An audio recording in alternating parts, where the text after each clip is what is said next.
Ребят, всем привет. Раннее утро, проснулся. Ребят, собираюсь в тайгу. Все-таки решился на этот маршрут, блин, вообще не знаю, блин.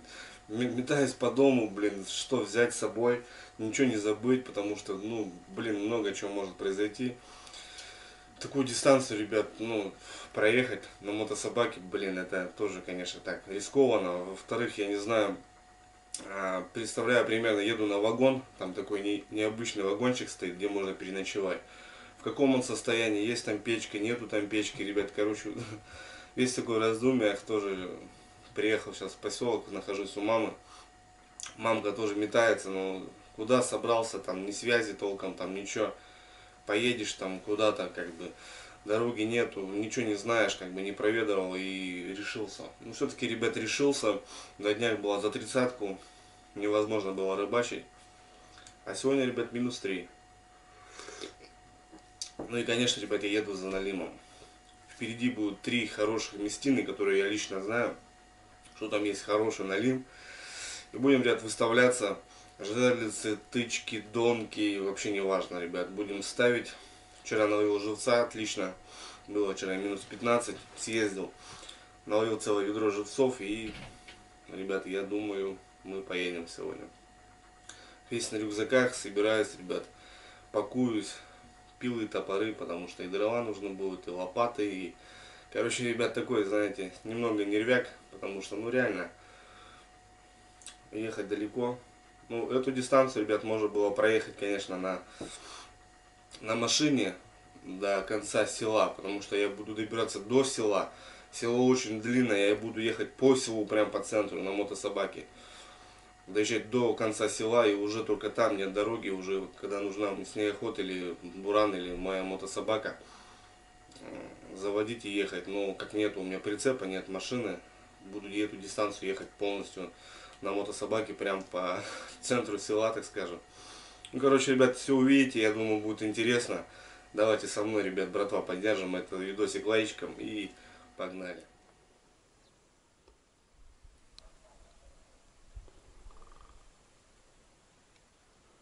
Ну что, ребят, я готов на старте. -3 градуса, ребят, ну классная погода, чтобы произвести вот эту рыбалку реально. Можно добраться с комфортом, скажем, потому что ехать очень много, а температура воздуха, даже если за 20-ку, но ехать не по кайфу, ребят. Не ГГРВО, так скажем. Так что, ребят, дополнительные сани, ну, естественно, туда положу весь груз, упакую, стяну.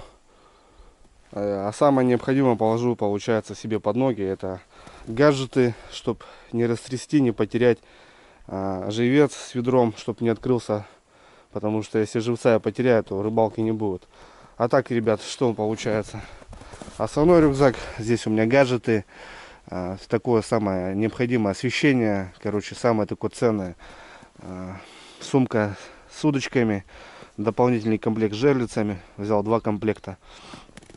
Пила, старый рюкзак, вот под пилу сделал нормально, чтобы не заметало ничего. Там же бензин, ключи, бур.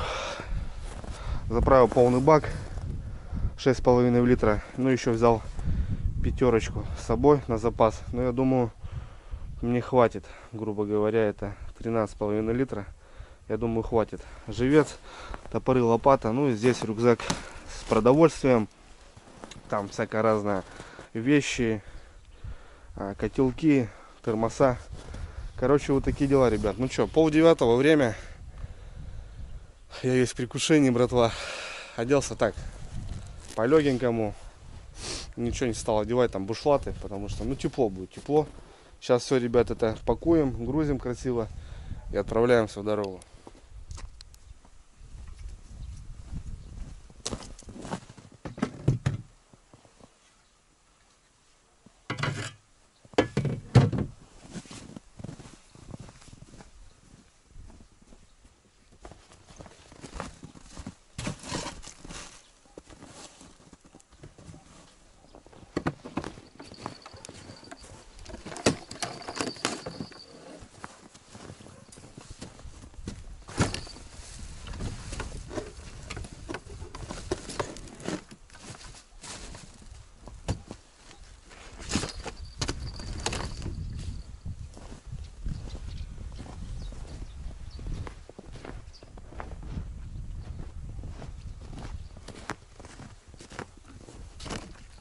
Ну что, родные, загрузился.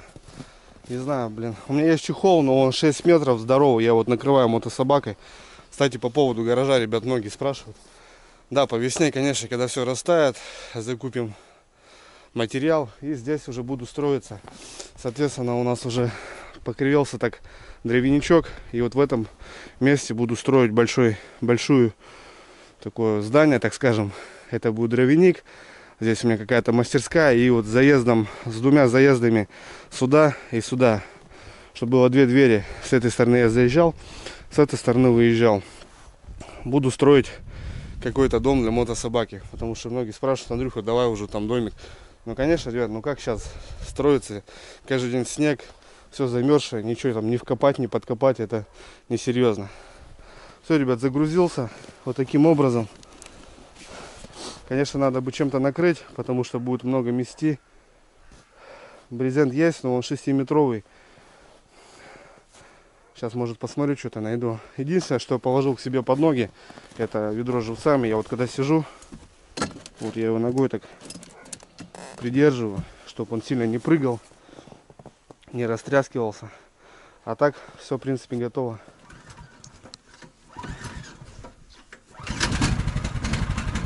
Родные, с Богом, погнали. Будет здорово.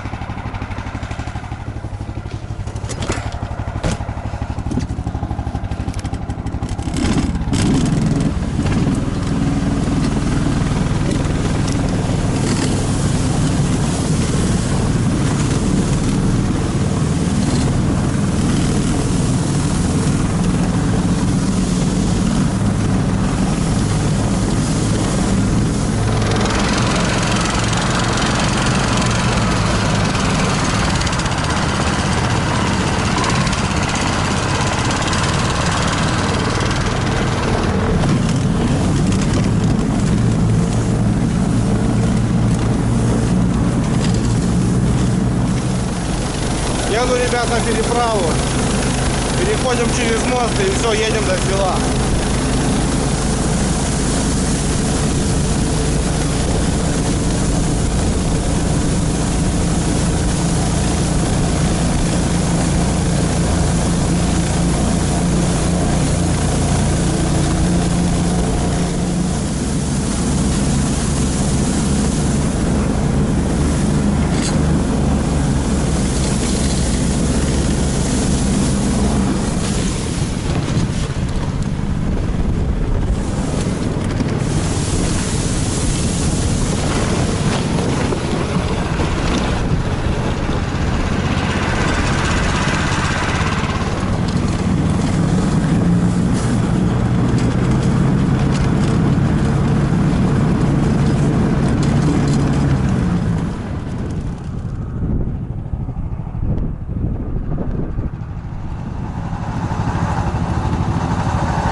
Остается трасса, лесная трасса.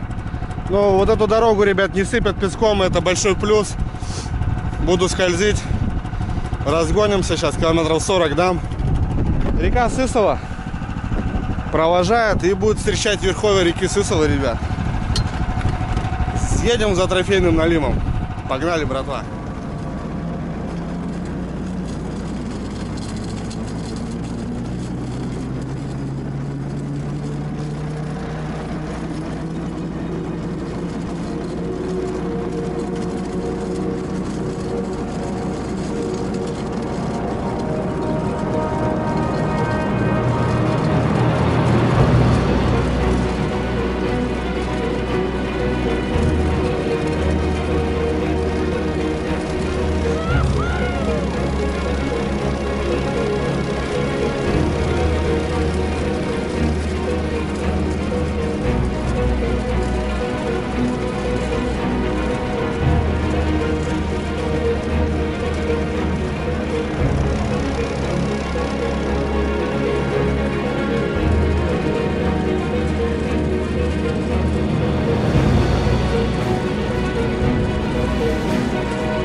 Ребят, первый перекур, остановился проверить вещи, все нормально. Ну, вот видите, ребят, метет, видите, все равно заметает.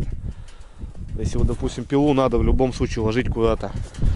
Проехал, ребят, пол деревни. Ну как деревня? Большое село. Тут, наверное, сильный ветер, потому что стою на бугре. Большое село, и она вот меняется всякими деревушками. Допустим, вот деревня Велпом, это по Коми. Вот такие старинные, ребят, дома разваленные. Но мне немножко осталось, и я закончу этот маршрут по дороге. Примерно иду, ребят, километров 40-45, можно еще больше, но потом начинает мотылять. Опасно навернуться, как поломать что-нибудь, да и, ну, зачем это надо? С ракет иду вообще достойно, сзади, наверное, весь снежный. Заметает, ребят, на камеру, наверное, плохо слышно. Ну, что я хочу, ребят, показать. Вот она, ребят, тайга ждет. Вот они, просторы родные. Смотрите, какая красота. Конечно, камера не показывает то, что я сейчас вижу. Надо с зумом камеру. Ну, ребят, смотрите, необъятные просторы, просто необъятные. Я спускаюсь все ниже, ниже, в лес, в тайгу. Здорово, ребят, весь такой на эмоциях. Сейчас бы кому-нибудь в шапку прям дал. Шучу, ребята. Звоню сейчас родным, звоню другу, который знает эти места. Почему? Потому что вернусь завтра. Возможно, я не вернусь, ребят. Человек должен знать, куда я поехал. Допустим, если я позвоню маме, там, девушке и так далее, то, допустим, естественно, они не понимают, куда я еду. А человеку, который знающий эти места, скажу, что я еду туда. Вот такая, ребят, деревня у нас. МЧС, так скажем, безопасность. Все, родные, пью чай, звонюсь и отправляемся дальше.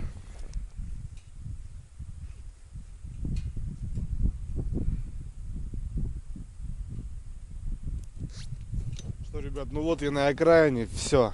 Здесь село, грубо говоря, последний дом. Все, здесь она заканчивается. Мне надо вот в ту степь, ребята, топать, топтать. Вот туда меня ждет дорога. Вот здесь прошел трактор, почистил. И первое препятствие, ребят, это вот такой подъемчик. Ну, чтоб мотособаку загнать. Я не знаю, больше заездов нигде нету. Крутая бровка такая, с метр, наверное, даже больше. И вот подняться как-то надо. Ну, сейчас буду брать лопату, наверное, и очищать бровочку, делать себе подъем. Не знаю, сейчас, конечно, схожу, посмотрю там, но там уже идет во дворы. Не знаю, может попробовать там где-то заехать. Сейчас посмотрим. Ну что, ребят, вроде вот нашел, да, сбоку есть. Вот здесь не особо такой он крутой. Вот здесь попробую заскочить. Вот здесь. И вдоль пойду покарабкаюсь. Я думаю, здесь мы поднимемся. Сейчас разворачиваюсь и еду сюда.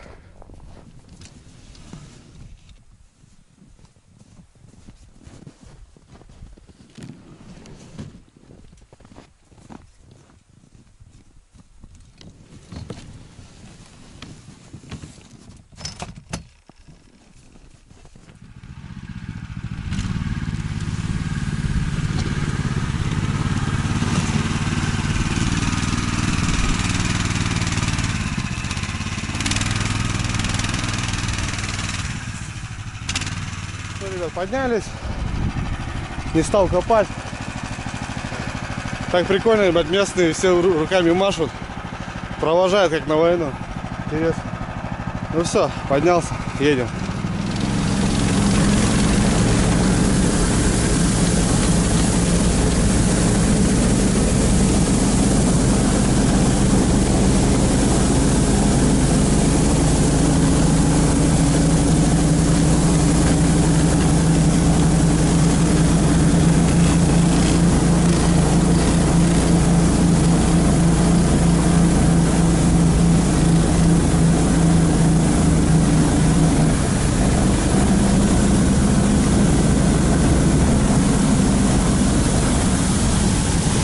Так, там у нас ручей здоровый. Надо как-то его проскочить, не провалиться бы.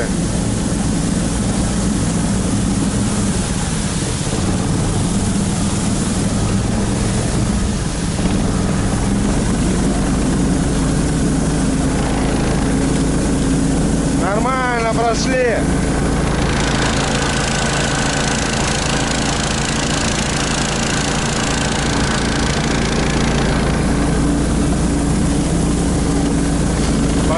Заборчик такой, ребят, как я и думал, нет вообще бураницы, никто не ходил. Не знаю, может местные как-то ездят по-другому, но здесь оптимальный вариант, здесь поля, добираться до тех мест только здесь.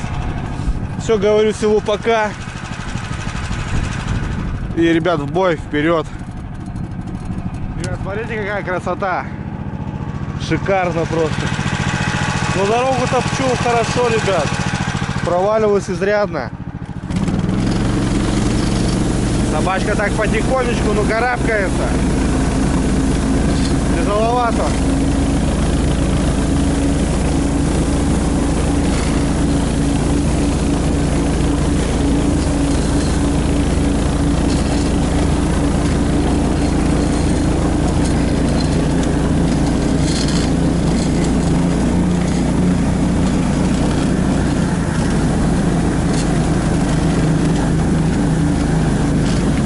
Опа.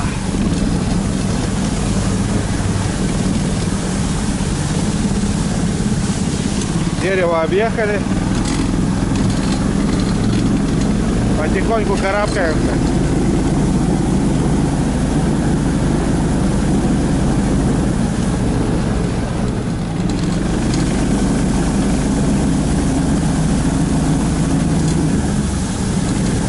Это склоны, блин.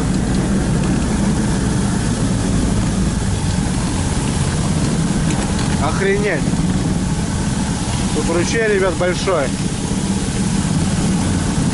Лишь бы тут он замерз, блин.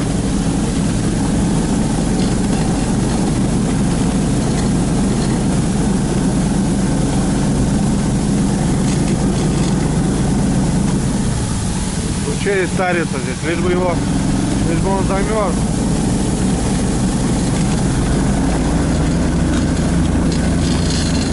Нормально. Опа! Выехали. Что, ребят, вот добрался до пастушьей будки. Кстати, есть видео, я тут ночевал, на Налима сидел. Здесь пляж хороший. Но одно место у меня сзади осталось, потому что там мощный обрыв, я не смог проехать, спуститься. Сейчас посмотрю, попробую по реке пройти и уже до места.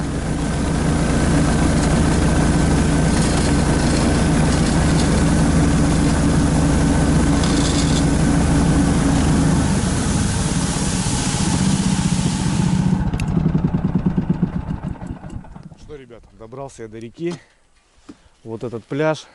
Ну вот видите, та скала, которую я вам за нее говорил, которой я бы не спустился никогда. Все равно надо тащить бур, топор, по пояс в снегу, но это невозможно. Сейчас заеду на речку, посмотрю, как вообще с водой. Отцепляю сани, потому что груз, ну, нормальный, капитальный, тянет все равно за собой. Беру необходимое, что мне надо, и налегке уже попробую по реке пройти. Вот за буквально этот поворот, и там первая точка, ребят, где я хочу поставить, ну, хотя бы штук десяток жерлиц, и будем продвигаться дальше. Ну, то бишь, мы даже еще не на месте, мы просто в хорошем перспективном месте, где есть налим, хороший, достойный налим. Вот такие пирожки. Почищаю гусянку, ребят. Вот все равно забивается. Гусянка нагревается, ребят, на самом деле. Техника нагревается вся.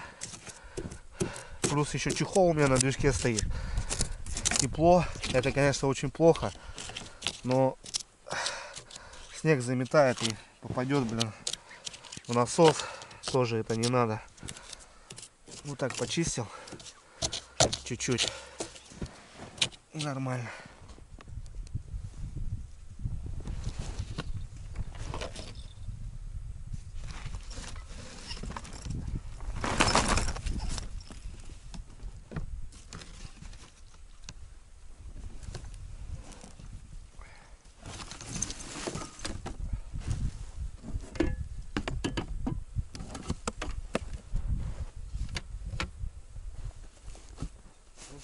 Оцепил сани, выгрузил то, что мне надо, взял бур, жерлицы, там кое поводки, ну, натычки получается, живет с собой топор. Сейчас будем спускаться. Там такой водоворот, ребят, большой. Блин, я боюсь, конечно. Там яма до 8 метров, блин. Ну, сейчас заеду на лед. Пойдем по той стороне. Попробуем проскочить. Отцепил сани, сейчас с разгончику дам. Ну, сначала на лед спущусь, посмотрю, если вода. Не хочу ухандакаться тоже. Ладно, пробуем. Ну, вроде чистенький лед, ребят. Здесь старицы, курья. Там скала, ребят, помните, я там сколько раз ночевал. Там просто вообще классно. Там такое место здоровское. Ладно, рвем туда. Будем проскакивать.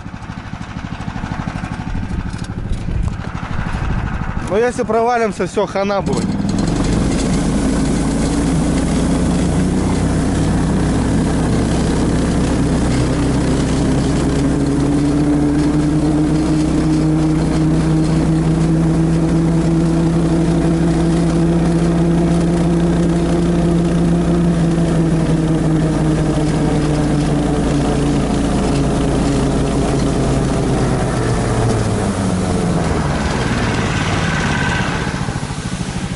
Вот это, ребят, место.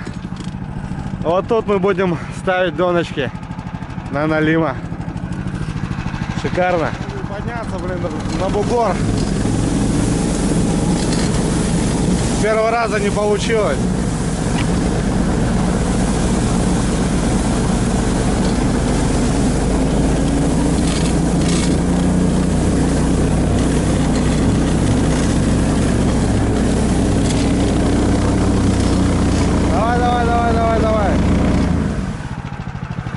Отлично.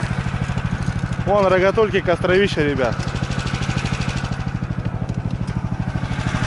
Вроде поднялся. На самом деле, ребят, кажется, что бугор, склон, да, такой небольшой. А он очень крутой. Сейчас просто не видно. Все застежено. Вот один минус, что нет заднего хода. Хотя можно ставить. Есть реверс на многих сабатах. И на эту тоже можно установить. Вот костровище здесь наше было. Вот сейчас пришлось перекарабкаться, потому что там вообще просто сразу склон здоровый. Развернул немного, а тут уже спущусь. Ну вот, как-то так. Вот это наша скала. Красота тут вообще, тут осенью. Блин, ребят, вообще зачет. Че, вырубаю тычки. Таскаю. Снега, конечно, мама родная, но этого стоит, ребят. Здесь поставлю около 10, наверное, тычек. Может. То есть есть яма, вот пляж глубокий. Если тычка, допустим, не найду глубину, потому что, ну максимум сколько здесь? 5 метров вот тычкой, да, есть. Если не найду, то поставлю жерлицу. На жерлице есть 10 метров лески. Достану дно и найдем налима. Но место тут перспективное, классное. Блин, залез на мотособаке специально, чтобы зацепить все эти наши ветки, жерди и вытащить на лед веревкой. Блин, веревку забыл в рюкзаке. Взял самое необходимое, думаю, что-то не взял. Забыл, короче, ребят, я веревку. Придется таскать, блин, по одной. Ну ладно. Ну ладно, что, погнали. Погнали наших городских. Блин, хорошо, что я взял пятерка, думаю, блин, мало будет. Пятерку выложил, взял 10 литров бензина. Я думаю, блин, не зря. Потому что я не знаю, сколько еще придется карабкаться. Вообще найдем мы вагон, точнее найти-то мы найдем. Будет он в норме, не будет, не знаю.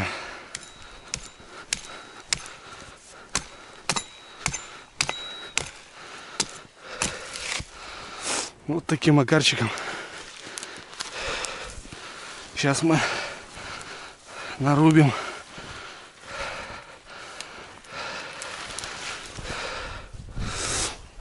Так, что дальше? О, 3 штучки стоят.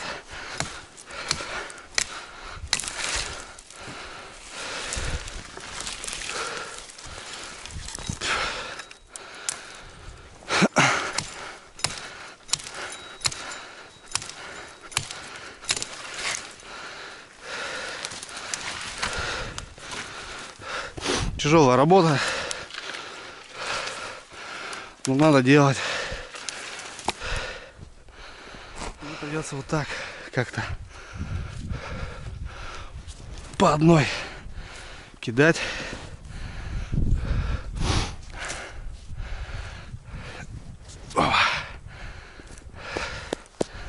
И вот так потихоньку. 5 штучек вырубил. Нормально. Ну, еще жирички поставил.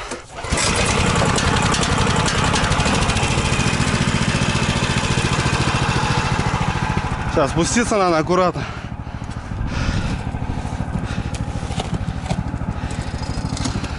Давай, брат.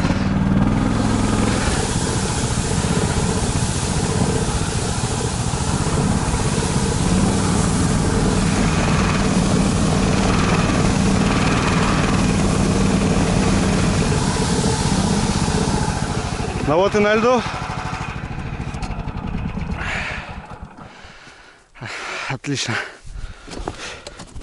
Что-то у нас с водой. Не, воды нету. Шикарно вообще. Здесь основная яма. И вот пляж пошел. Вот мы будем, ребята, вот так раскидывать в шахматном порядке.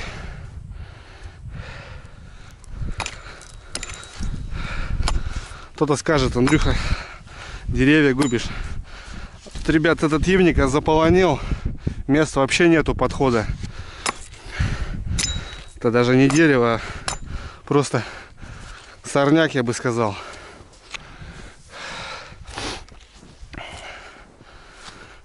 Просто мест вообще нет. Вот каждый пляж, раньше, когда сплав был, вот этого барахла не было. А сейчас все затянуло. С каждым годом, блин, все хуже и хуже.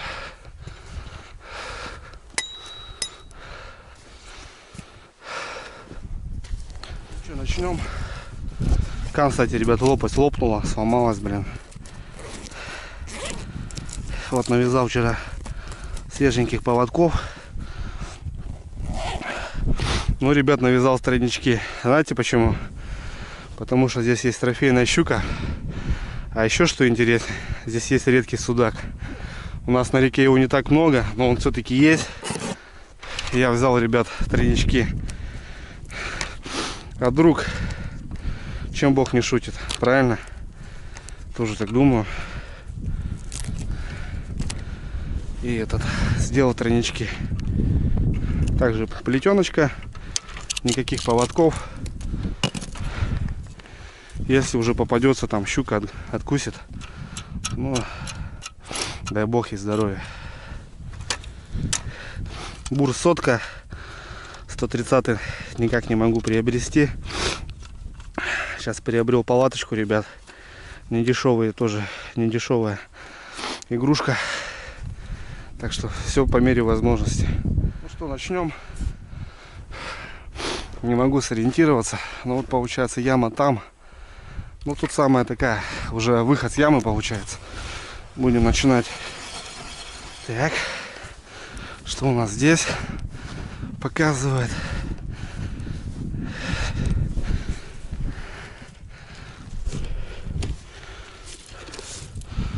Ну, совсем другое дело. Где-то вот, ну, с метр глубина, нормально, то, что нужно. Начинаем. Так, берем поводочек, потихоньку разматываем. Так, на газетку намотал. А вот раз, первый есть. Ничего интересного, продеваем в петельку наш тройник.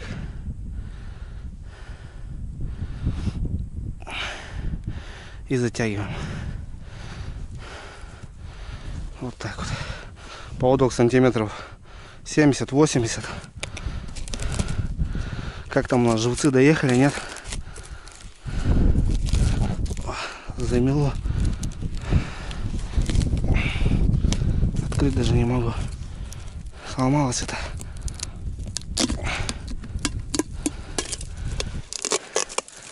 Вот так.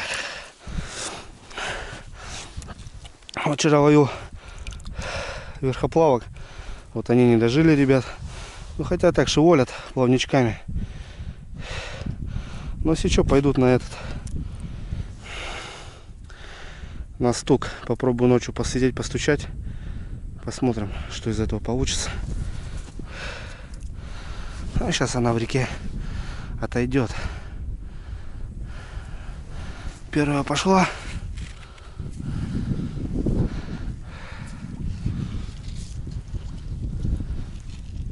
Втыкаем и закапываем. И забываем.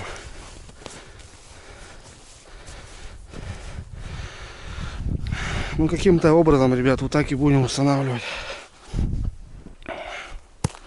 Ребят, смотрите, какая красота. Охренеть. Вот этот склон меня просто вдохновляет. Вот особенно когда вот осенью здесь или весной. Весной здесь тоже были в мае. Налима ловили. Кстати, много видео, ребят, с этого места. Шикарно. Вот так я оставляю. Ну не глубоко, ребят, не глубоко. Вообще не глубоко. Я думал, ну яма вот там свал получается. Я там, наверное, пару желез поставлю. А тычки здесь раскидаю. Вот уже у меня 5-я. 6 штук я вырубил здесь. 10 поводков завязал. Но 4 еще останется на другой дальнейший пляж, который идет впереди. Ребят, ну вот раз, два, три, 4, 5, 6. Так я обнял вот этот пляж. Свал получается вот здесь. Там есть коряги. Там поставлю 3-4 жилички на плотву, потому что там может стоять щука, причем хорошая. Короче, вот как-то так. Ладно, беру жерлицы, живца и идем. Хожу в дрова, ребят, потихоньку. Здесь такие бревна валяются. По-любому там какая-то рыба зимует.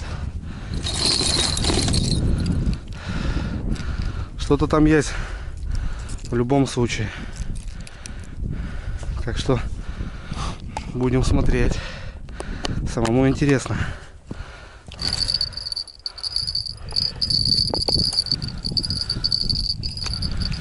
Ну-ка, взглянем.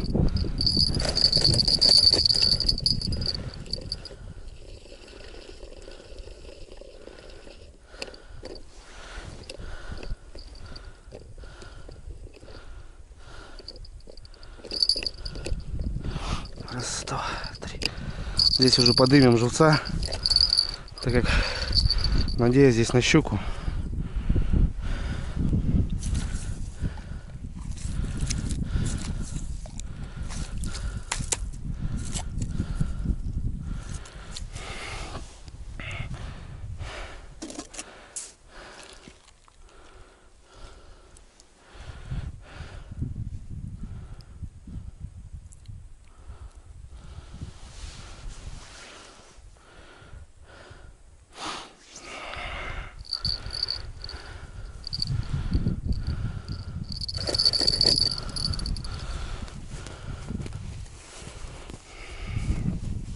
Ребят, проделана работа. Не знаю, часа полтора, наверное, здесь я потерял. Но много лунок лишних сделал. Раз лишняя лунка, 2, 3, 4, 5, 6, 7. 7 лунок лишних сделал, ребят. Ну, потому что глубина мне почему-то не нравится. Так получается. Ну, здесь я расставил, обнял пляж. Там, кстати, на той стороне галька. Вот последнюю доночку я уже упер в какие-то камни, я уже почувствовал.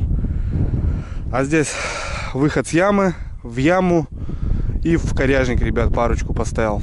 Не знаю, может окунь крупный, вообще щука, не знаю, посмотрим. Самому интересно, так как разведка, ребят, ну, не угадаешь. Может вообще промолчит все, может что-то стрельнет, ребят. Почему хочу захватить сразу несколько мест, не обставлять там все конкретно место, а поставить и здесь, и там. Будет как разведка для себя, будет интересно, потому что скоро, ребят, придет палаточка.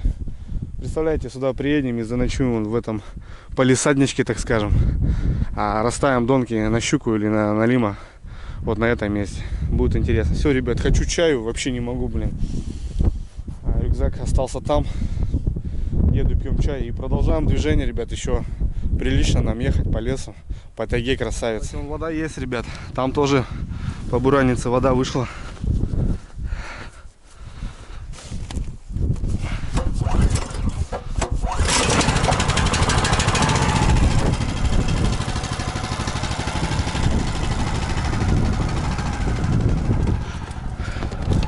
Ну что, давайте, доночки, не подведите нас.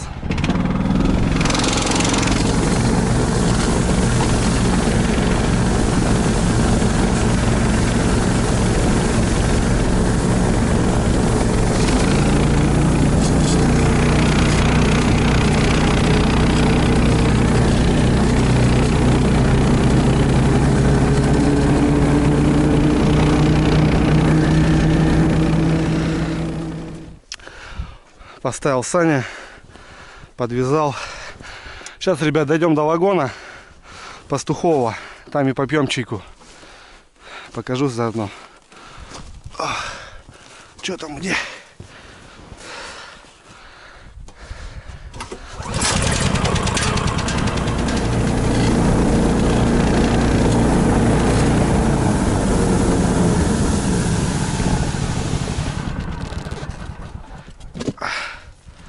Посмотрим, что у нас как, если откроем дверь. Здесь, ребят, я ночевал. Ну, видно, кто-то тоже делал лежак себе. Дверь замело, не будем ковырять. Алтай вроде. Если будет видно, написано Алтай. Вот такие дела. Весь расстрелян. Это вот дырки, ребят, от пуль. Вот прошивало. Пули стреляли. Печка стоит. Все старенькое. Вот от дроби следы, ребят, видите? Тут аж малял, блин. Вот здесь я ночевал, а Донка стоял вот по этому обрыву. Идем, ребят, вот в те красивые места. Сейчас будем заходить в тайгу.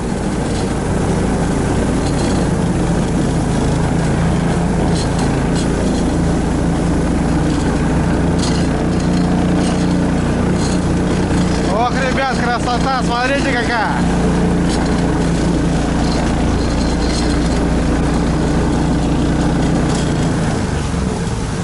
Здесь стол, ребят, костровища. Просто прелесть, блин.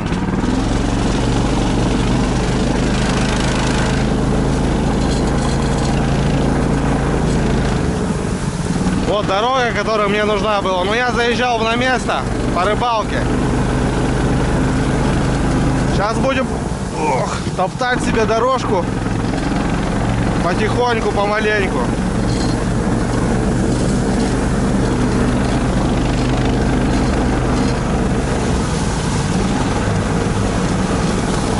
Смотрите, ребят, какая красота.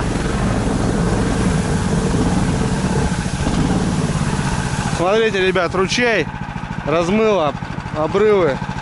Шикарные места. Ребят, смотрите, четко.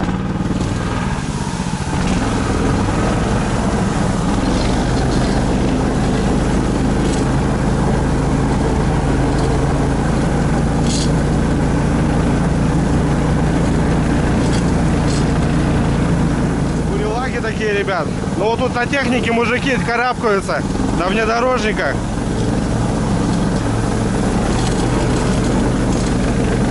Походу волчара шел. Старый след.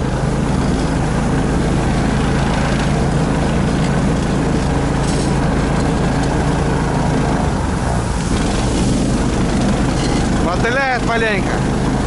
Ну иду вдоль реки, ребят, смотрите. Ого. Вот это подъемчик, мама родная. Подымусь нет вообще.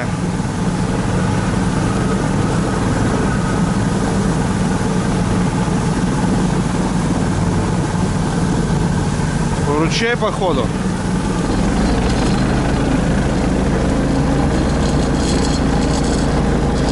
Тяжеловато ему, да.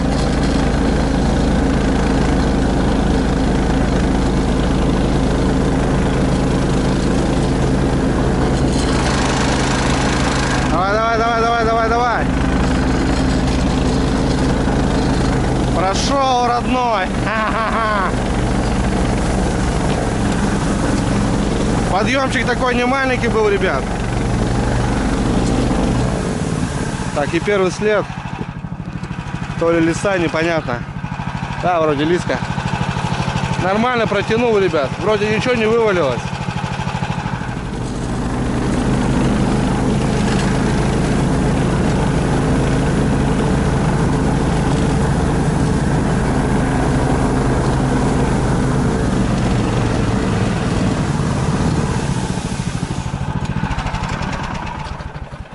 Ну что, ребят, добрались до кордона Ласкиного. Васек, если будешь смотреть, привет тебе огромный. Посмотрю, как дела тут у тебя. Ну, порядок наведем.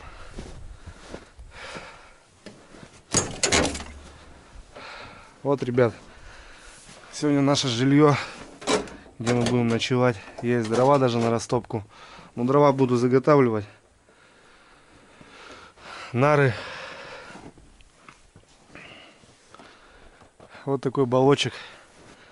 Здесь мужики сидят, обедают всегда компанией. Ну все чисто, убрано. Сундук какой-то. Может там сокровище. Не открывается. Вот здесь костровище, ребят. Котелки.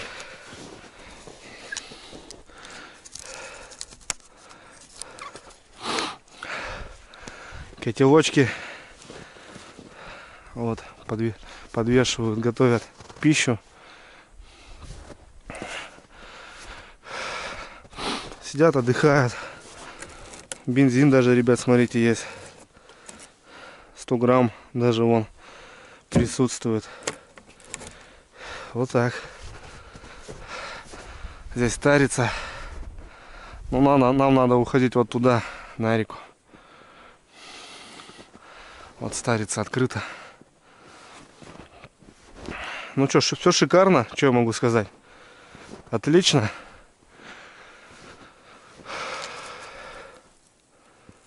Умывальнички замерзшие, правда.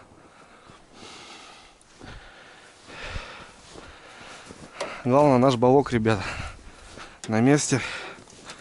Мужики его привезли на технике. И вот стоит он. Вот такой балок будем сегодня, ребят, здесь кайфовать. Мы балдеть. Шикарно. Протопим потом. Нормально. Ну, сначала дела. Так, что у нас по времени? 11:48. Обед. Есть у нас еще 5 часов, чтобы все успеть, все сделать. И будет шикарно. Но сначала, ребят, пообедаем. Пообедаем.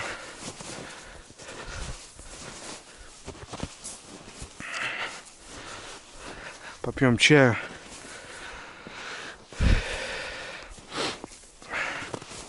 И будет нормально. Надо еще подход к реке найти. Тут такие, ребята, обрывы. Ё-моё. На технике не спуститься вообще никак. Надо будет смотреть.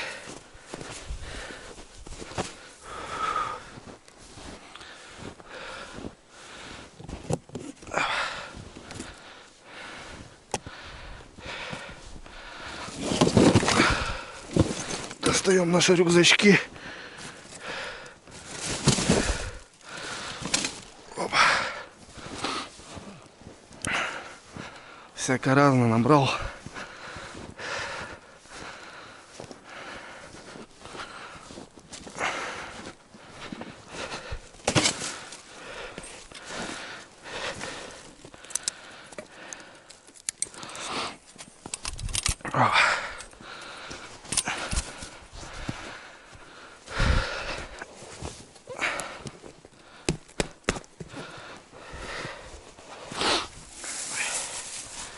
Немножко, ребят, перекусить надо. Сальца. Хлебушка. Чай попьем. Он добрался. Блин, классно, ребята, в таких местах побывать зимой, когда летом добираешься сюда на моторе, ну, на лодке, я имею в виду. Или вот мы на Нивах сюда ездили. Пешком бы, конечно, это тяжеловато все дело. Но на технике сейчас допер и очень доволен.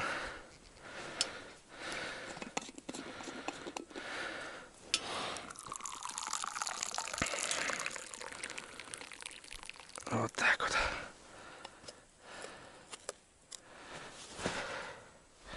Пускай остывает пока.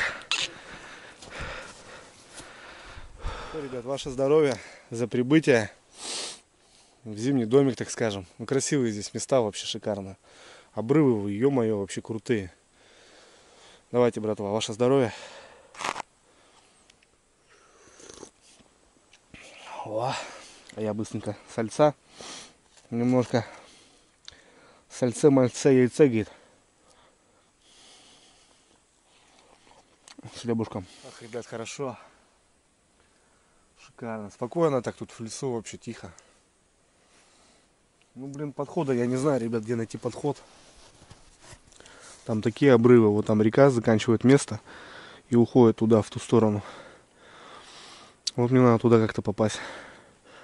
А спуститься вот так, я не знаю. Где-то смотреть надо, вот такие спуски. Туда вот сейчас поеду, обратно. Посмотрим. Посмотреть, что у нас по бензину.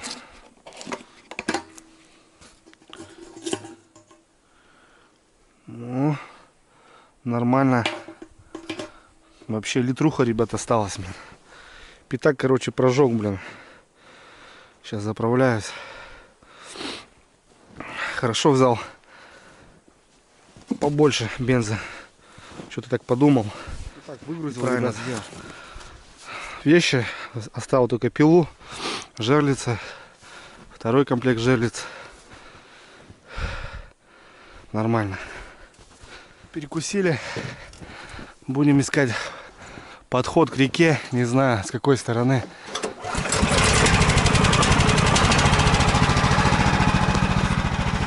Сейчас прокатимся. Посмотрим.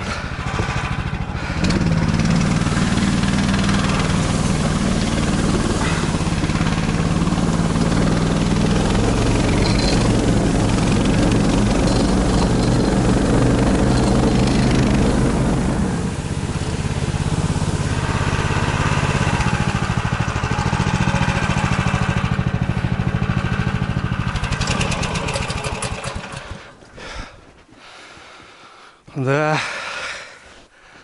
охренеть. Да тут, ребят, нереально просто спуститься. Вообще нереально. Вот это место, вот этот водоворот, шикарный водоворот. Потому что, смотрите, ребят, река прям на 180 градусов уходит. Одно вроде место такое на реке, протяженностью 418 километров. И нет спуска, ребят, спуска-то нету. А мне надо вот ту зону взять и мотануть вот туда. Блин. Попробую, ребят, короче, вернуться в начало по лесу. Сейчас дорогу набил. Спуститься где-то на реку и по реке мотануть. Только вот такой вариант у меня. Больше вариантов нет. Иначе никак. Ну давай, кормилец.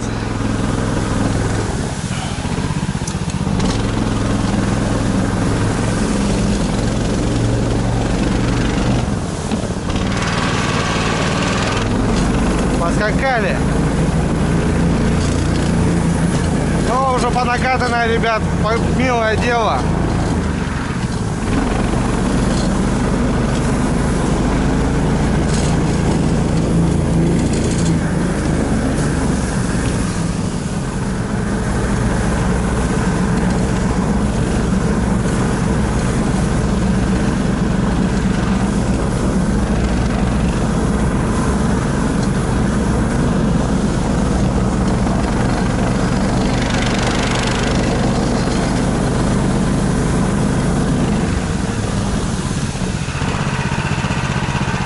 Блин, круто, ребят, все равно круто. Очень круто, блин. Не возвращаться же до самого конца, блин. Ну, лисы-то понятно, шагают. А мне же потом надо подняться будет обратно. А я это не смогу сделать. Очень крутой склон. Поеду туда ниже.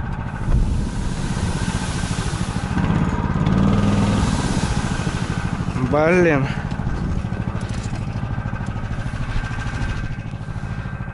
Да очень круто, блин. Не, я сюда потом не подымусь.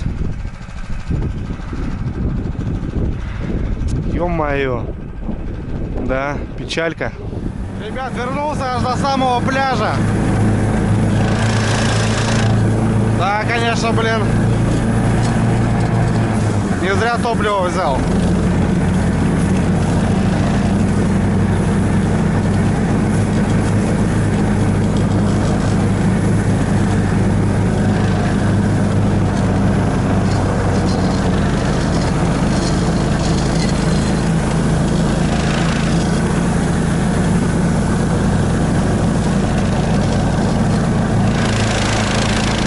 На реке.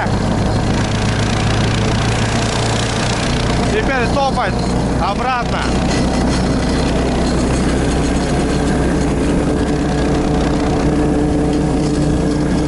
А вот это, ребят, берег с этой стороны. Смотрите, какой красавец.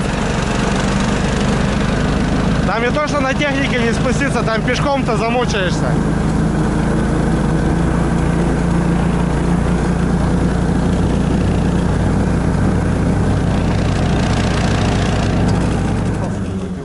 Берега. Блин, ну с километра 2-3 до пляжа добрался, ну где я смог спуститься.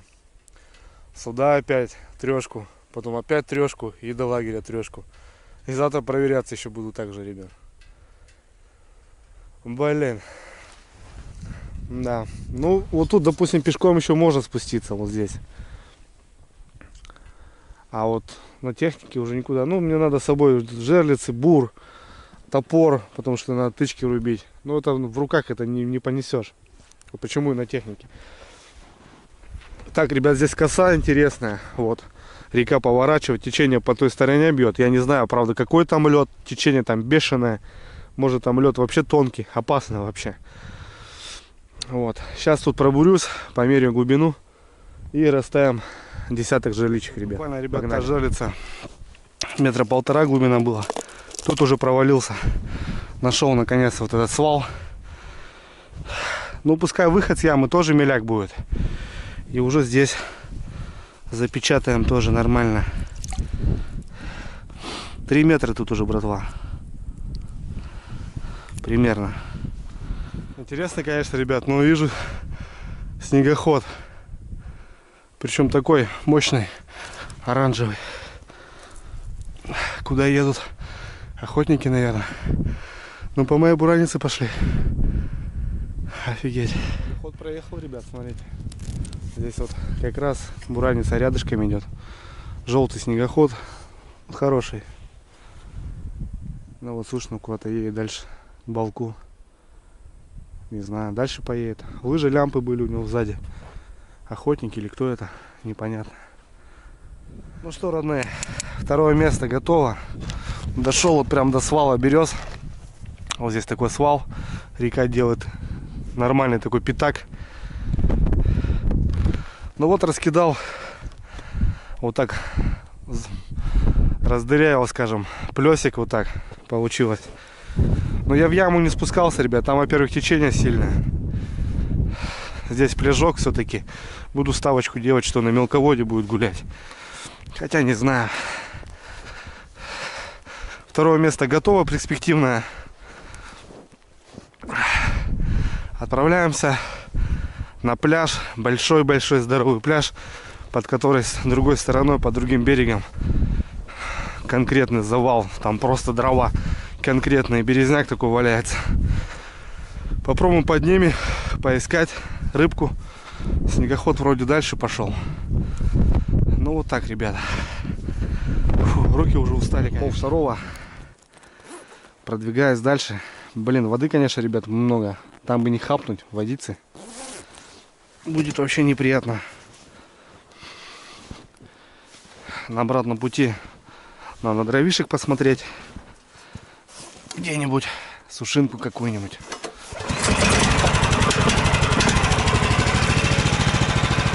Сейчас пойдем на пляж. Там, ребят, живет судак, я точно знаю. Чисто ради него туда еду.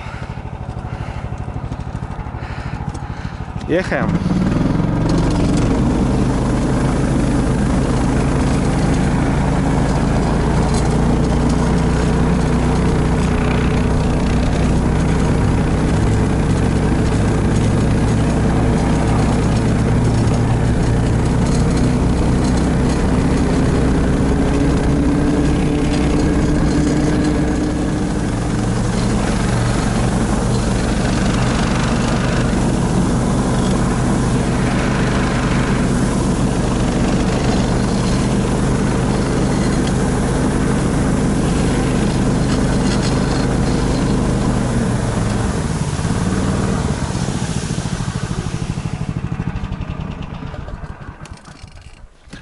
Ну что, ребят, добрался вот до этого пляжа здорового. Там свал красивый, конкретно. И здесь пляж. Здесь, кстати, тоже есть видео, ребят. Здесь я ночевал.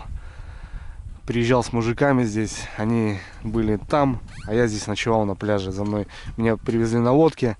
Я здесь поночевал. А утром меня забрали.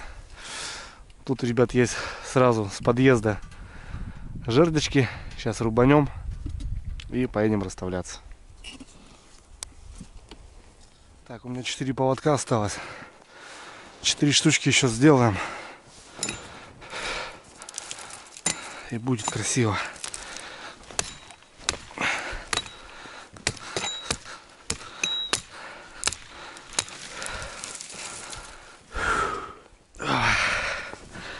Так. Попробуем вытащить их. Получится, не получится.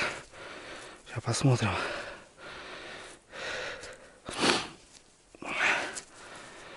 Мне все интересно, что за снегоход прошел.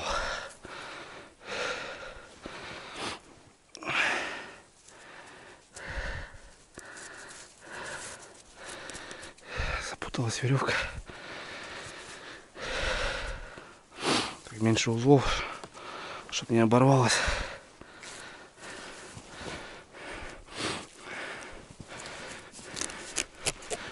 Так.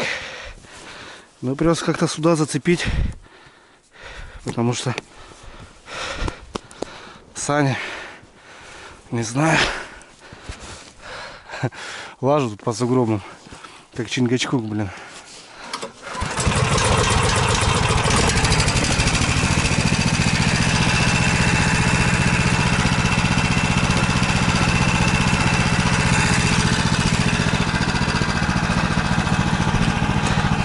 Пробуем.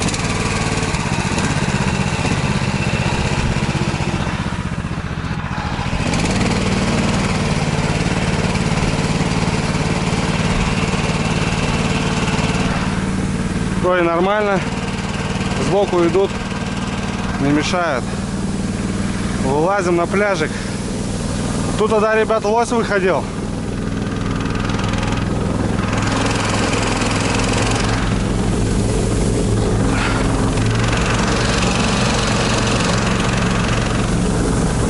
Вот под этой ямой, ребят, сделаем вещи. Ребят, хочу попробовать добыть щуку трофейного. Ну, также налим, ну, может и судак. Сейчас будем мерить тычки. Если мало, ставлю жерлицу. Вон свал какой. Не достал даже. Это яма.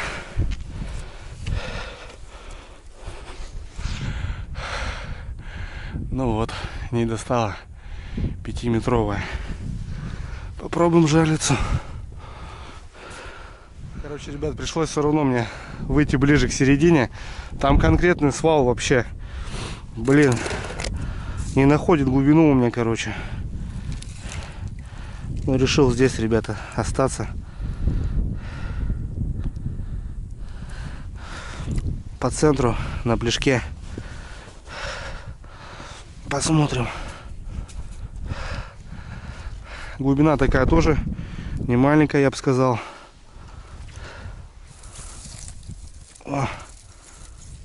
Еле-еле нашел. Свал какой-то пошел. Чуть-чуть надо туда уйти. Все уже, ребят, доделываю дела. О, какой тройничок. Там где-то у меня окунь был гигантский. Поставим. Или он. Плотва живая. Живая. На конкретного налима. Вроде плавает, ага. Ложу на дно. Будем смотреть. Ну что, ребят, сделали дело. Блин, вымотался как на промусе, реально. Ну да, сегодня количеством взял.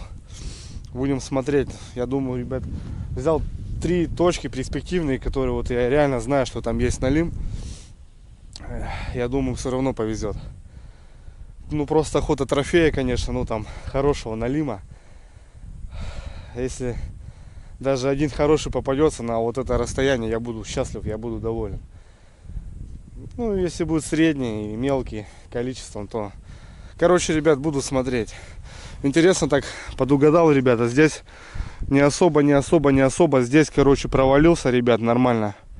Ну, по ходу течения вот колышматит. Большое течение. Ну, ставил за губу. Потом начал переходить. И вот нашел бровку. Ушел. Ну, тут сужение идет. Видно, что река стала меньше. Соответственно, и течение, и глубина больше. Не знаю, посмотрим. Везде по-разному поставил. Стая птиц такая красивая.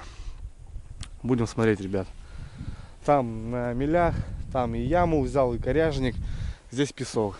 Хотел свал взять, конечно, но, увы, не получилось. Там вообще просто, не знаю, метров 7-8, может. Не достала, палка вообще ушла. Все, ребят, не теряем времени. Едем в лес. Найдем сушину. Распилим, привезем. И будем заниматься бытом. Готовить, кушать, отдыхать, топить печку. Короче, ребят, осталось пару часиков. Будет темнеть, надо дела делать.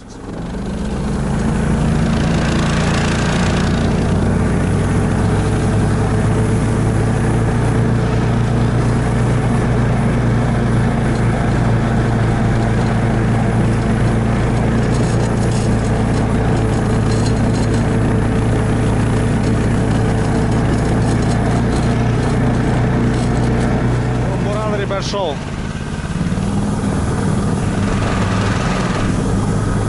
Пошел туда по моим следам. Сейчас посмотрим, куда пошел. Вон, ребят, свежая лунка рябчика, смотрите.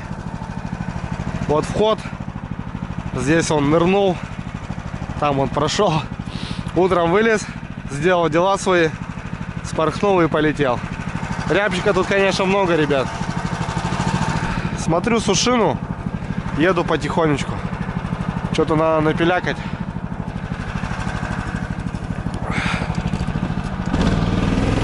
Буран непонятно, как будто, когда я туда ездил, он вернулся как будто обратно. Не знаю. Ладно, посмотрим сейчас что-нибудь. Ну, вроде что-то, ребят, нашел. Буранчик крутанулся так и поехал домой.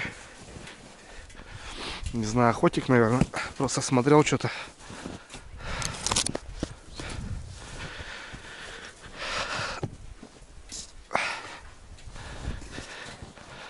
Блин, все равно замело, конечно, пилу.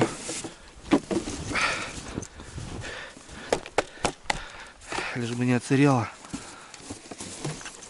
Так, у меня тут ключ, масло, бензин. Не потерять это ничего. Перчаточки, чтобы заправлять. В кармашек ложу. Брать надо. обратно. Не знаю, сейчас попробуем. Попробуем разгазовать. Он стоит там, он лежит. Дома-то заправлял ее.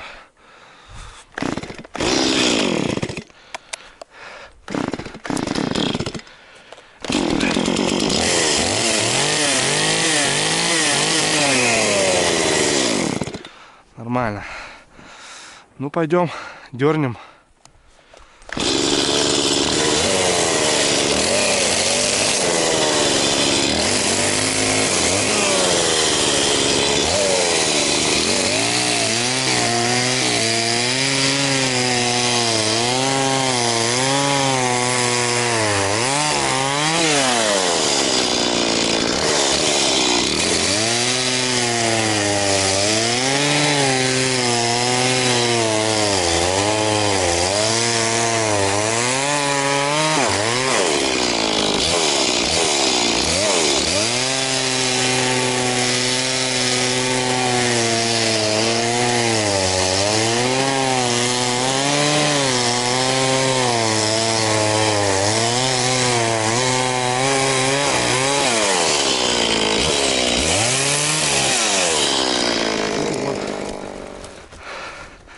Пильнул. Нормально. Самое то. Поменьше сразу распилил, чтобы колоть удобнее было. Так как колун не брал.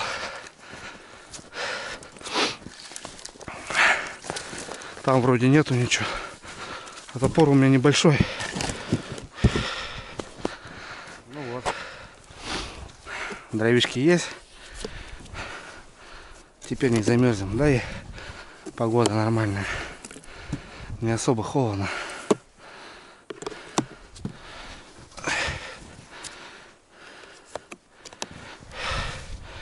Шикарно. Ну вот, ехаем. Ехаем на базу. Та-ра-ра-ра. Та-ра-ра. Смотрите, ребят, такая здоровая здесь, офигеть. Я не знал, что она такая большая.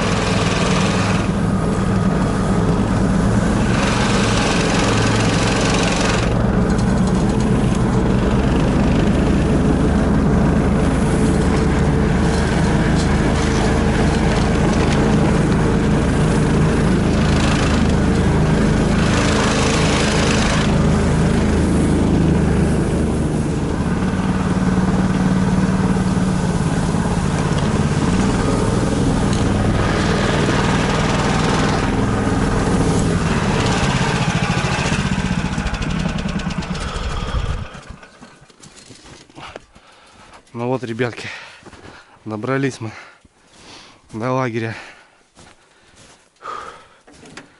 Сейчас растопим печь. И будет шикарно. Надо как-то зафиксировать дверь, чтобы не мешало.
Что, ребят, почистил технику, отколупал гусеницы все, чтоб, ну, весь лед выдолбил, потому что собака греется много, двигатель работает, и все равно она нагревается сама по себе, и снег попадающий, который он тает, а потом замерзает.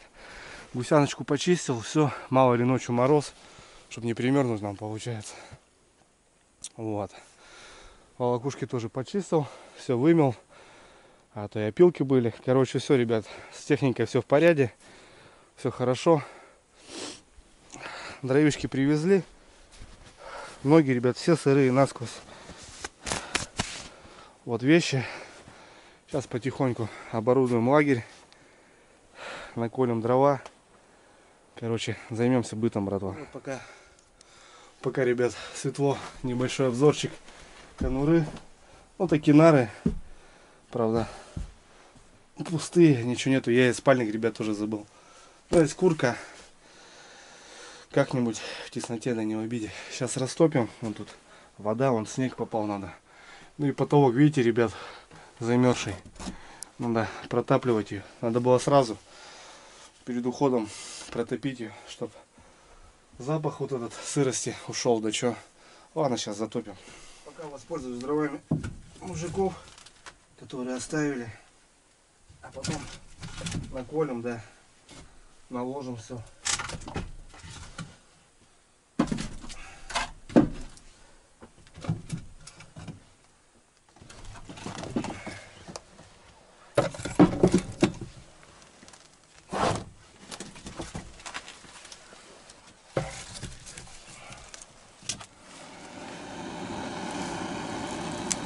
Сейчас появочка быстро.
Ну что, ребятки, сделал дровишек, хорошую кучку, туда подзатарил немного внутрь.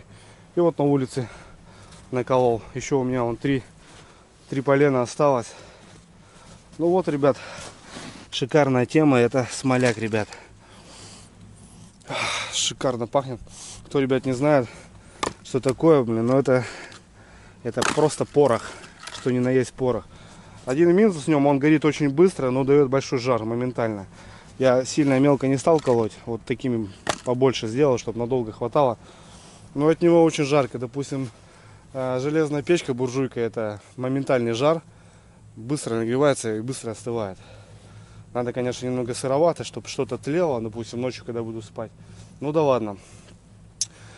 Я знаю, что, ребят, меня смотрят таежники со стажем, и они понимают, что такое дрова, ребят. И я просто подытожу, потому что смотрят определенные страны, это там Бразилия, ребят, и так далее. Есть такие люди, реально есть. Что такое дрова на зимовье, на избе, в таком вагончике? Ну, это пристанище лесника, рыбака, охотника. Даже если это не ваше зимовье, ребят. Допустим, приехали, есть дрова сухие, да, вот они внутри, они не под снегом, они очень сухие, есть кора. Но если есть, ребят, возможность, допустим, пила, топор, колун, надо заготовить, ребят, не надо лениться, надо заготовить в любом случае. Потому что вот эти сухие дрова, ребят, это не для кайфа, так скажем, общего, это в лютый мороз приехать, или ты приедешь под дождем весь сырой, это быстро растопить и разогреться, на самом деле. А остальное это, ребят, запас, как бы он есть запасом. Если есть возможность, я понимаю, если там пришел на лыжах, да, проходной, но нет у тебя возможности, там, понятное дело. А если ты едешь с техникой, берешь пилу, ну, ребят, не надо лениться, надо заготовить дровишки. Сам немного потратишь, да, лучше заготовив кучу, чтобы здесь была куча и было вот так, ребята. Это первое правило таежника в любом случае. Я себе так не считаю каким-то таежником, там, таким там очумелым там походником, но факт в том, что, ребят, на чужом зимовье, тем более на чужом, я понимаю, на своем, на чужом зимовье, ребят, делайте запас и оставляйте для других людей, чтобы было все красиво, все шикарно. Никогда не полите, не сжигайте там чужие дрова просто в корень. Иной раз приезжаешь, ну реально растопить даже нечего. Ты приехал, там уже сумерки, там, ну попробуй найди там где-нибудь, распили что-нибудь. Вот такие пирожки, братва. Ну все шикарно. Положили кирпич наверх. Это говорит о том, чтобы тяга меньше была. Труба очень большая диаметра, и дрова, грубо говоря, вылетают через трубу. Вот специально положили на пол трубы кирпич, чтобы тяга была меньше. Соответственно, горело подольше. Ну, я пока открыл, чтобы все просыхало. Ну, дровишки заготовили. Вот, шикарно протапливается. Нормально.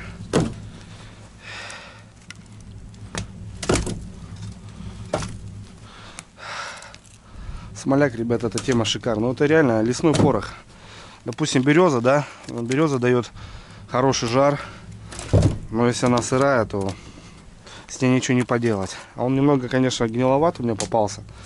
Но местами он очень хорош.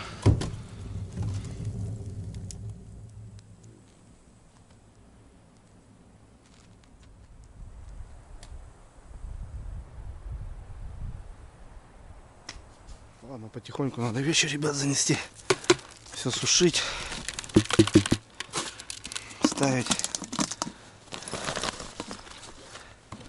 контейнера с подснастей. Все внутрь. Потом все разложу. Опа. Рюкзаки.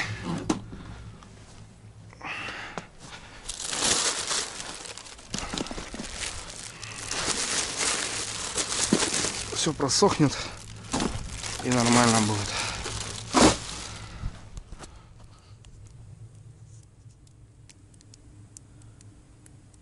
Так, ну что, будем развешиваться. Какое-то окно, что ли, закрывать или что? Перчаточки все развесим. Все сырое, блин, насквозь. Высохнет потихоньку. Вот так. Термосок. Все, пока сюда. Здесь потом сделаем стол. Красиво все. Освещение поставлю. Вот такие пирожки.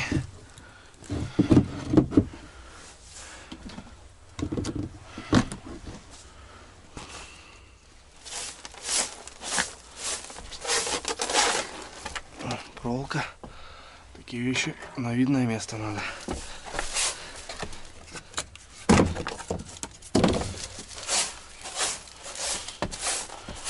Так, потихоньку, ребят, обустраиваюсь.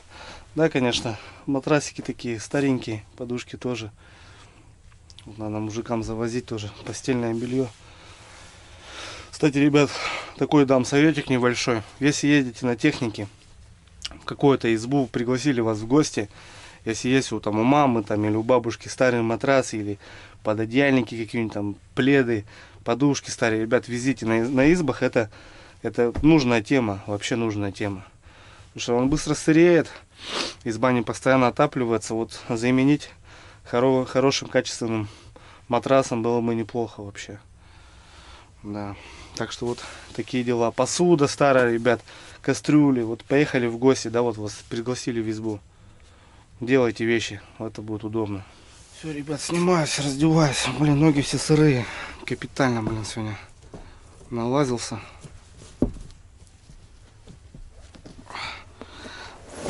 Чулки сушить. Следки, все. Стельки, все, ребят, надо сушить. Ставить.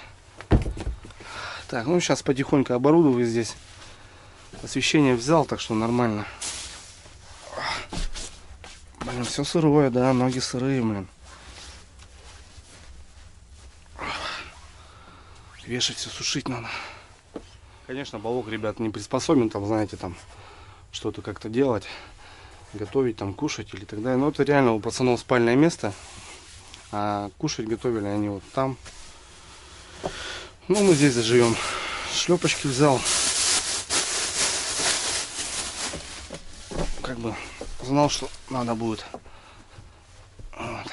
Ладно, потихоньку оборудуемся. Сделаем освещение.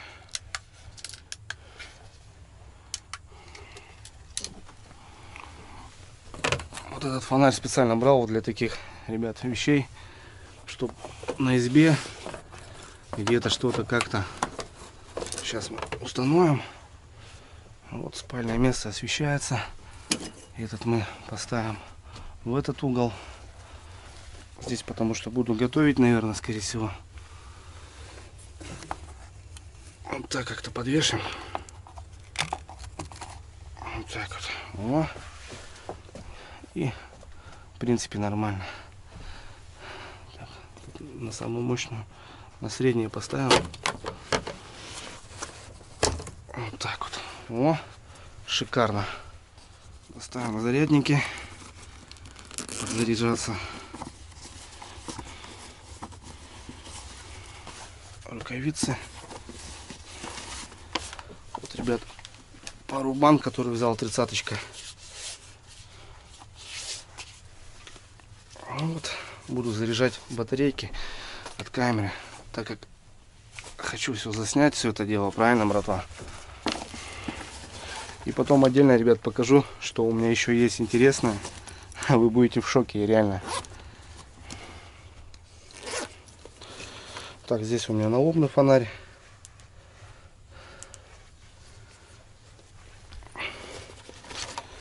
Также есть маленький пауэрбанк на 5000.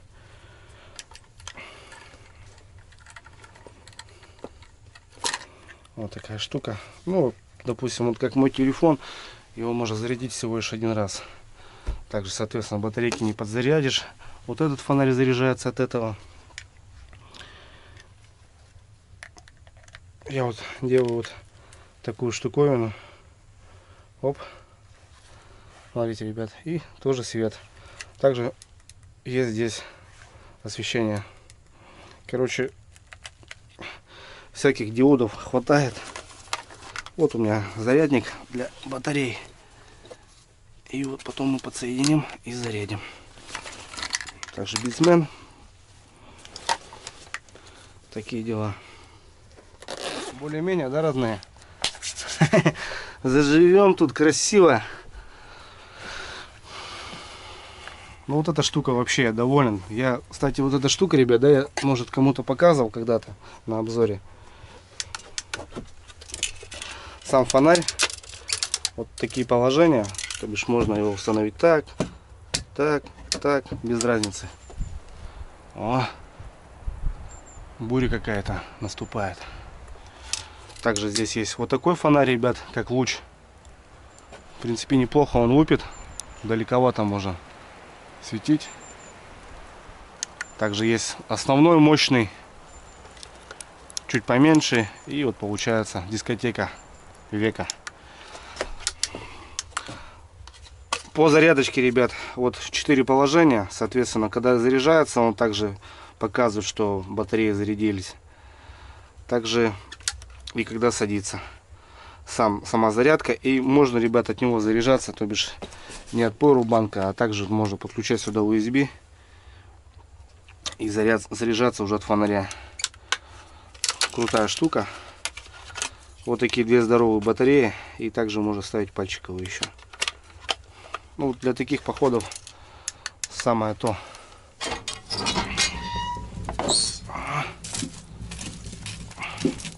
Ну, все уже тут, ребят. Температура отличная.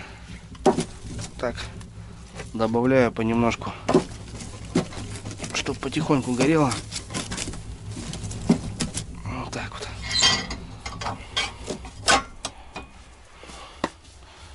Потихоньку греется наш баллончик.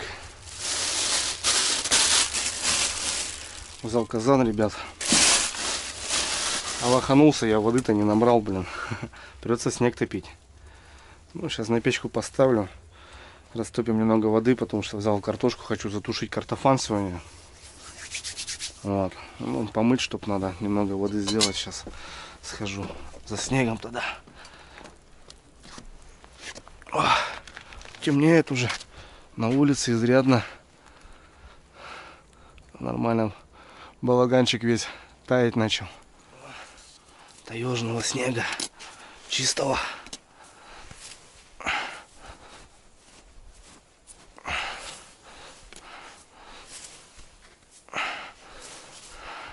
Со вкусом хвои. О.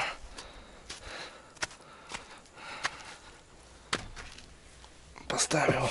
Правда, кирпичи стоят. Кирпичи надо убрать, чтобы как плита была. Так, ладно, ребята.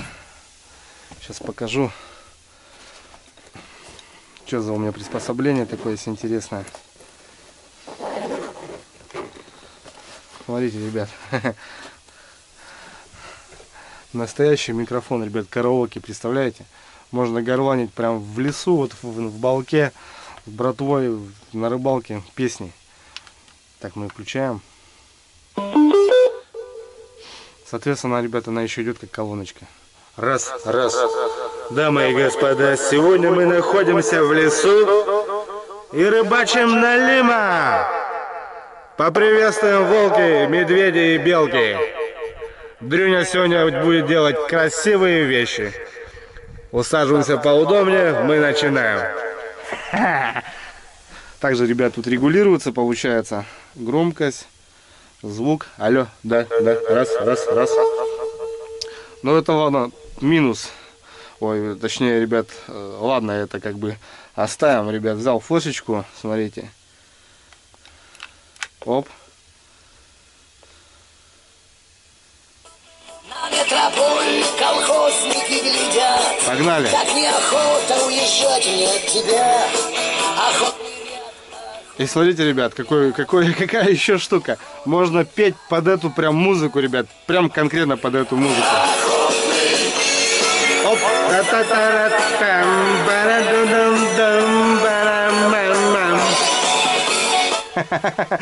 И далее что?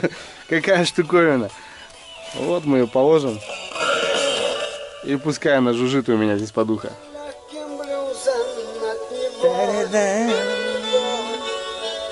Просто блюз. В этот вечер необычный я открою дверь. Потерь и разлук, город с названием Санкт-Петербург. Город мостов последних царей, каменных львов и белых ночей. Это мой Петербург. Всем из Питера привет, братва. Ребят, хочу сделать картошечку, затушить. Вот смотрите, как проросла уже. Ну, февраль месяц. Прорастает картошечка. Но в этом году картофан уродился, блин, и мне аж радовался, ну, как бы, копать просто было по кайфу просто, реально. Такая картоха, блин, была вообще шикарная.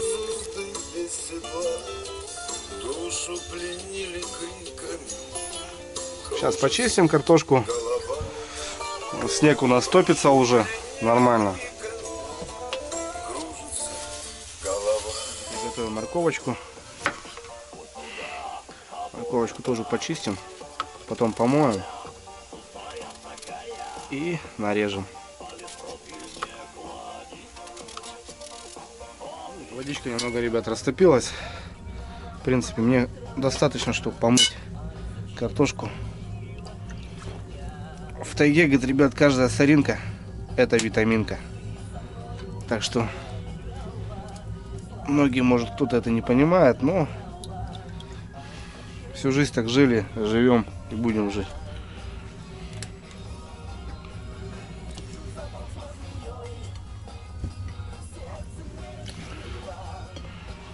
Сейчас помою все и можно нарезать.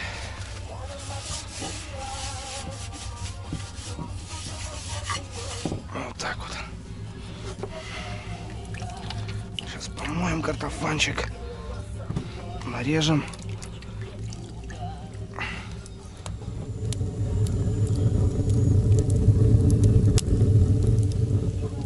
Картошку, ребят, нарежем крупно. Достаточно крупно. Мельчить не будем.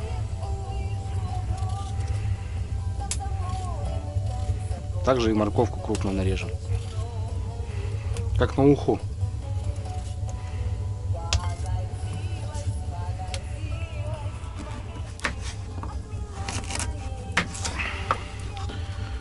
Вот такими брусочками. Витаминчика, ребят. Можно достать нашу горелочку, потому что на печке это, понятное дело, все долго. А на горелочке мы сделаем красиво сейчас, быстренько.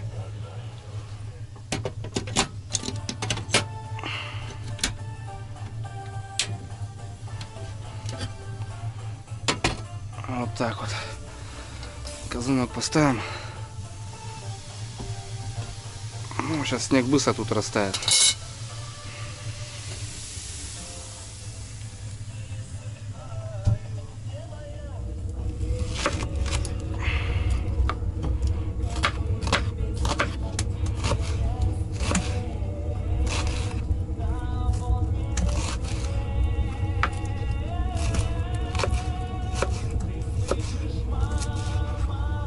Закипает. Подсолим.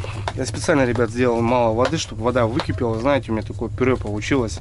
Тушеная картошка с овощами и с тушеночкой. Единственное, что томат пасту вот еще не взял, так бы вообще шикарно получилось.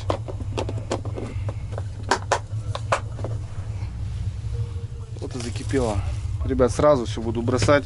Конечно, бы шикарно бы поджарить было бы лучок, морковочку. Ну, хотя вон сковородка, в принципе, была. Что-то я не знаю. Сделаем так, ребят.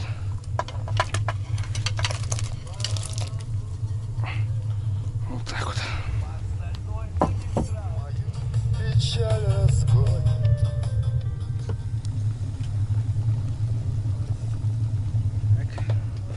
Продолжаем готовочку, братва.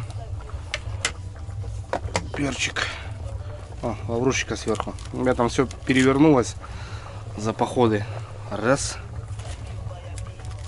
Так, это у нас цельная, наверное, да? Вон, ребят, есть сверху горошковый.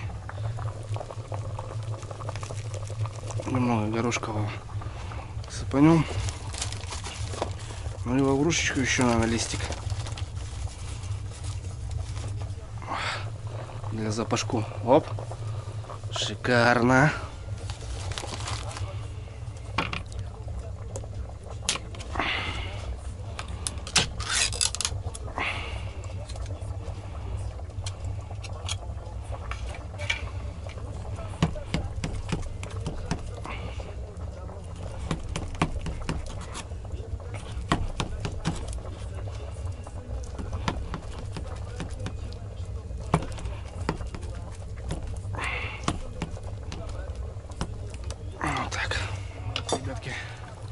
Нашу говядинку судаком мы замахрякиваем.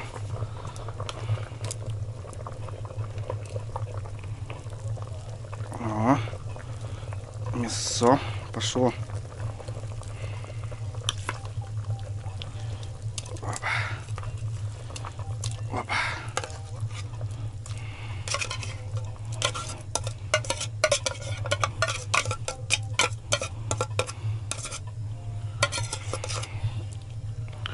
Вот супец, ребятки. Так, супец.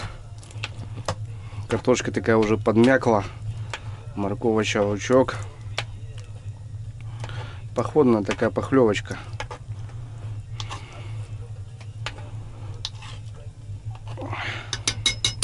Завершение, ребят, укропчика. Это, кстати, замороженный укроп, ребят. Вот сажаем на огороды, да, своих. И потом, когда есть время вот его собирать, получается, да, сбор урожая, то мамка вот конетелица, получается, режет и уже свежего ложит в морозилочку вот такими пропорциями. А потом вот зимой, как сегодня в феврале, достали, правда он уже разморозился, он такой хрупкий, как снег. И в любое блюдо, ребят, мы его просто добавляем, он реально свежий, он пахнет свежим. Красота вообще. Классно сохраняется, ребят. Мамка у меня морозит вот всякое разное. Ягоды морозит, клубнику, малину. Вот, ребят, это вообще шикарная тема. Вот рекомендую, у кого есть дачи, свои огороды там. и так далее, то круто получается. И всегда есть заморозка. Ну, ужин у нас, ребят, подспел, подходит. Нарежем сейчас хлебушка.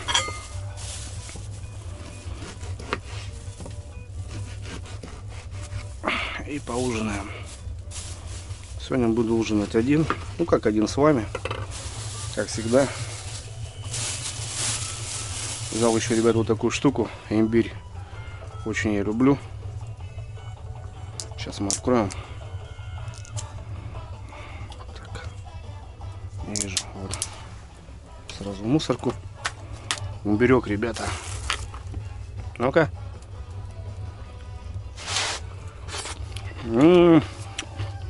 Шикарно.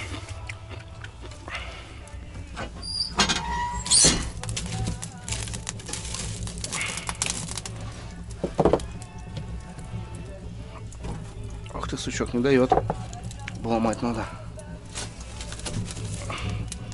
Так, закидываю по 2 штуки. Пока протапливается.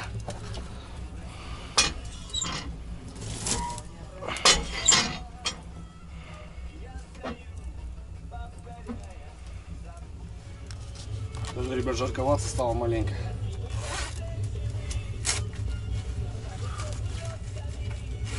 Ну, правильно, готовлю, да. Печка.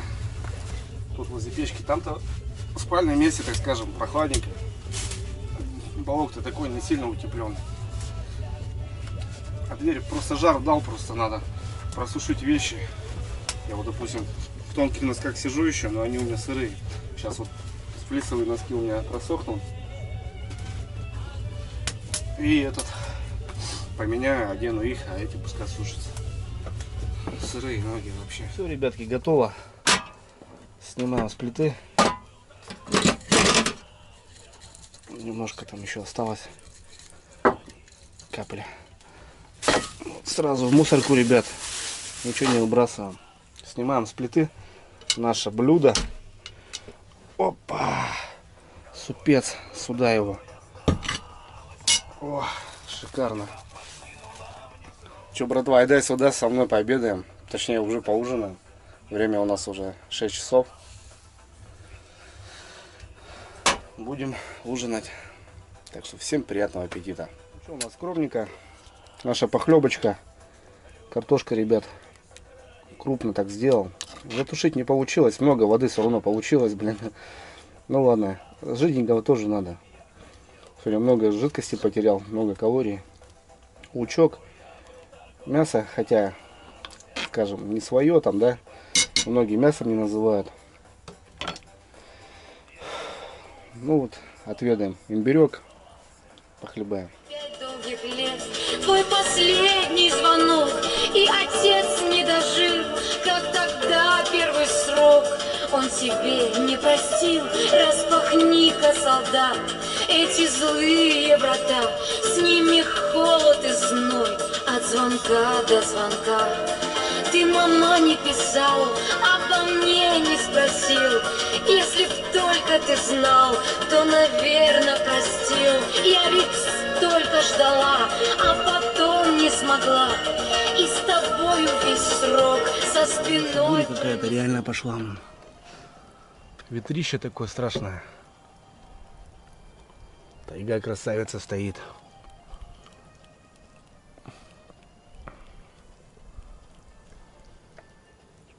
Ну, вроде нормально. В балочке у меня спокойно, хорошо, тепло.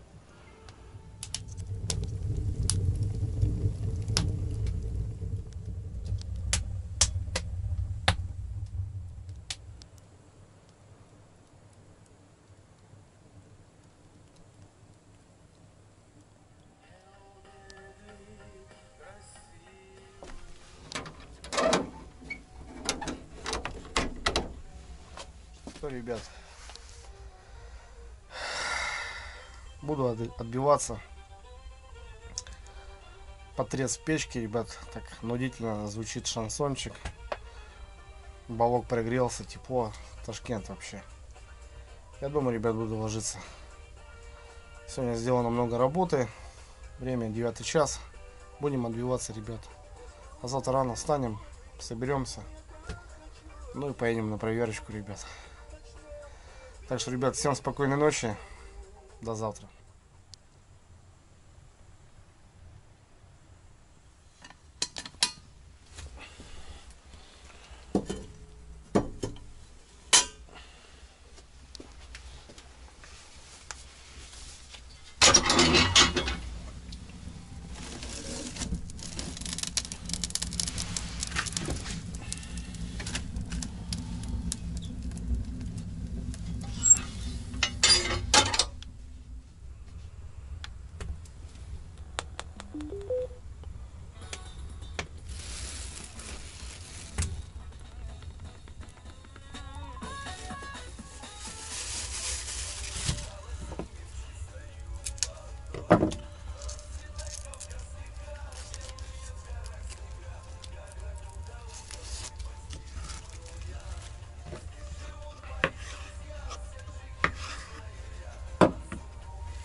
Доброе утро.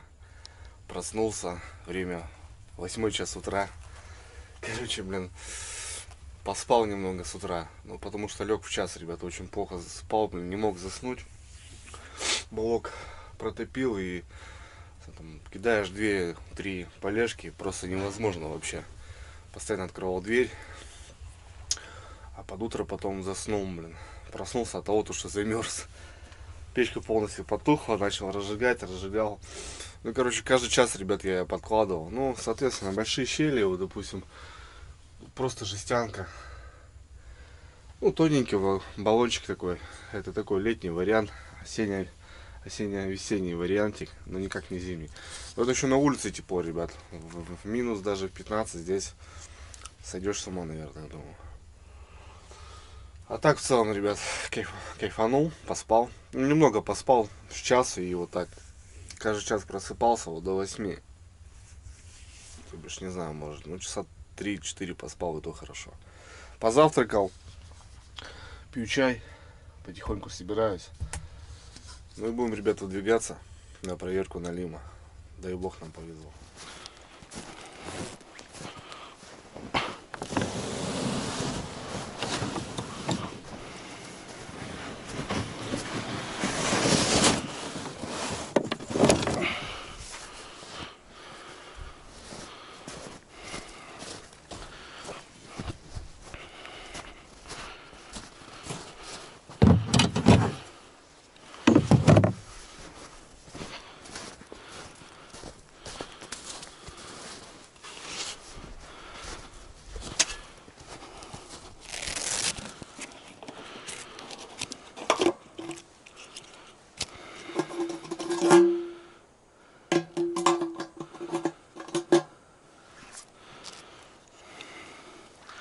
Нормально, бензик еще есть. Заправлять пока не буду.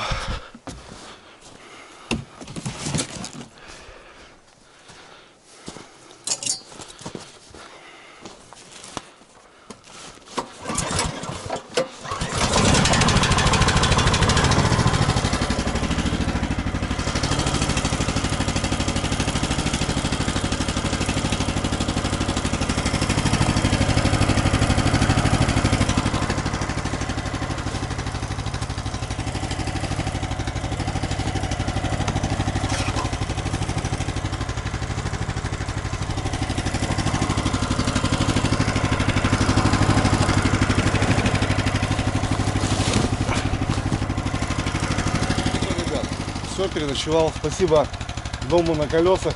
Обогрел, высушил, накормил, спать уложил, ребят, нормально. Выручил баллончик. Закрываю его. Очень хорошо. Все, ребят, ну мы едем уже домой и по дороге будем проверяться, сниматься, ловить, добывать. Можно так сказать. Не знаю, повезет нам, не повезет. Погода не на ливне, вообще тепло. Посмотрим. Так что едем.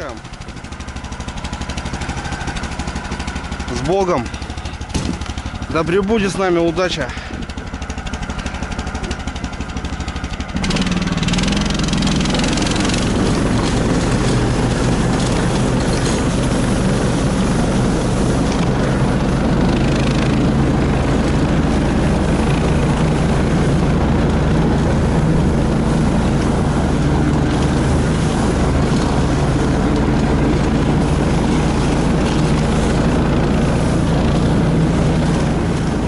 Смотрите, за ночь просто перемело.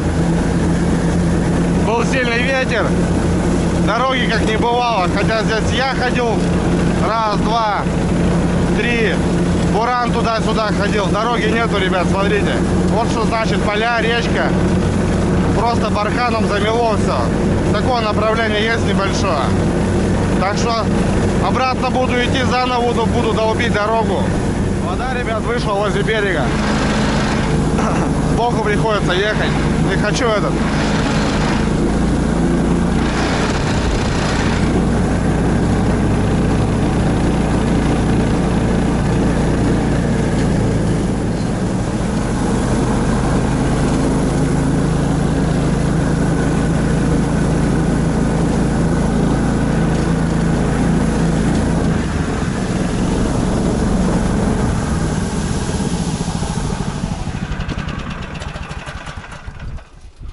Что, ребят, раз жалится, два, три, четвертый. Ну вот подряд, короче.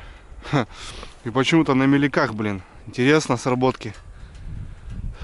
Ну, сейчас будем проверять сначала, которые сработали, а потом уже собирать остальные. Конечно, ребят, перемело конкретно. Ночью буря была. Что делаем? Вставочки, ребят. Полная вымотка.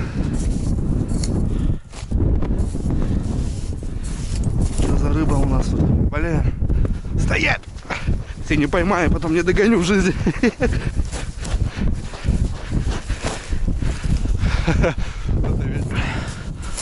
Полная вымотка. Будем смотреть.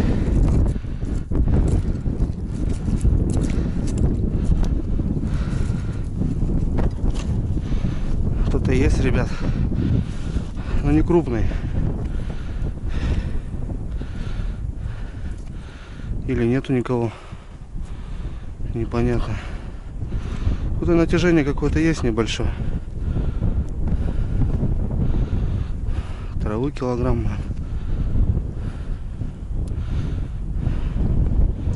Не, никого нету. И живет вроде на месте, ребят.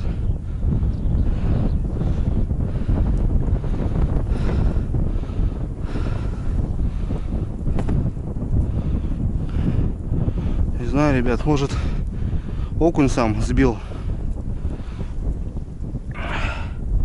Но если такой нормальный, давай вперед. Может, живец сам сбил.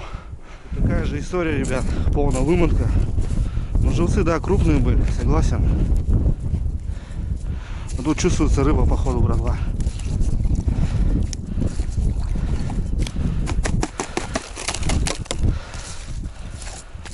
Натяжка есть, да. Причем хорошая, ребят, натяжка. О, братва, что-то серьезное. Что-то серьезное, братишки. О, братва, упирается. Страшно вообще упирается. Походу налим, ребят. Хороший. Пошел, пошел, пошел, пошел, пошел. Пошел, пошел, пошел. Идет, идет, идет, идет, идет. Такой, ребят, да, бодается. О, лунки начал бодаться. Сейчас заводить будем.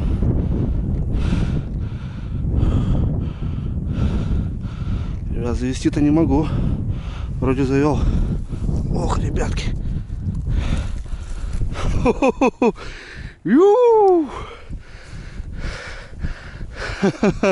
Хорош, братва. Вот это кабан. Я знал, родные, что здесь есть достойные налимы. И я это сделал. И полностью доволен. Двушка, ребят, смело. Песчаный налим. Достойный. Палец сжимает. Там, значит, живется. Тут все шикарно. Я знал, ребят, что тут налимы есть путевые. Я не зря сюда ехал. Палец не сжимай. Двушка как смело, ребят. Как минимум. Потом взвесим, посмотрим. Ну вот. Можно ехать, ночевать. И ловить вот таких, ребят, шикарнейших налимов. Шикарный налим. Трофей. Можно сказать, трофей. По-любому трофей.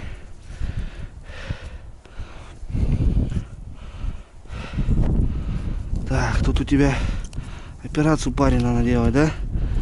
Заглот конкретно, наверное. Да, ребят. Конкретно заглот. Еще флаг горит, ребята, еще флаг. Это первая точка перспективная, на которой я подумал. Пожалуйста. И хороший, ребят, хороший. Просто налимяка здоровый. Треники маленькие, ребят, я просто вырвал у него желудка. Хотел надрез сделать. Что, ребят? Я думаю, по 2, да, где-то будет. Достойно. Отлично. Я рад, родные. Я рад, что все получилось. В принципе, уже поймали. И нормально. Уже рыбалка состоялась. Вот хотел единственное, ребят, на стук посидеть. Вот в этом районе. Потому что вагон тут недалеко уже. Спуститься вот там я не знал как. Там такие скалы. И я боюсь, что там лед, ребят, тонкий очень. Ну и сидеть тоже. Ветер вчера такой вечером был. Ну, в палатке можно было, да, посидеть, постучать вечер. С кем-нибудь поедем. С Женькой, может. Тогда попробуем. Посмотрим, что дальше. Кстати, вот здесь, ребята, я перебурил. Здесь попал в шугу. Я все удумал на вот это место. А он на меляк взял. Что у нас тут за история? Вообще жерлицы перемело. Конкретно. Нет, тут даже не вымотало. Походу живец.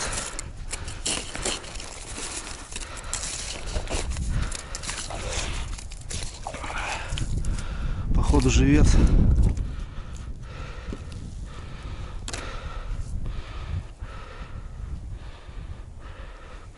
Ну так прилично вымотало, скажем. Была рыба, ребят, и сорвала живца.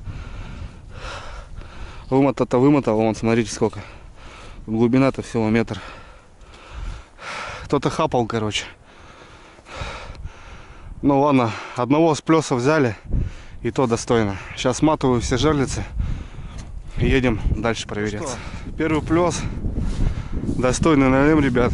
Достойный, я бы сказал. За двушку. Но 3 рыбины тут точно плавал, потому что вот одна размотка была. И там у меня на последней жерлице, я, правда, не снимал. Тоже непонятки какие-то были. 3 рыбины плавало. Одного кабана нам удалось взять. Едем на следующий пляж.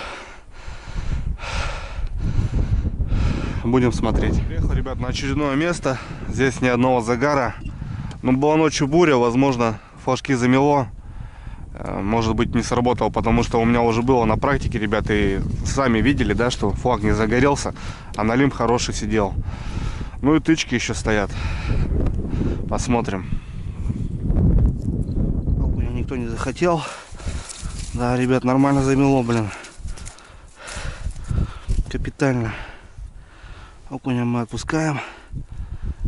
Ничего ему не стало. Пускай плодится. Растут. Жарится, ребят. Тишина здесь. Хотя и такая обровка интересная.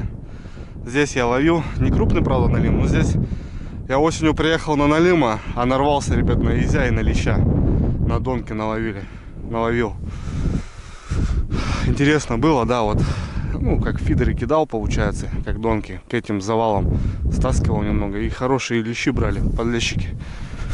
Ну, пару налимчиков попалось. Но я все равно хотел проверить, потому что разная рыба плавает. Может, что-то интересное здесь будет. Но нифига. Жерлицы промолчали. Сейчас посмотрим тычки. Быстренько.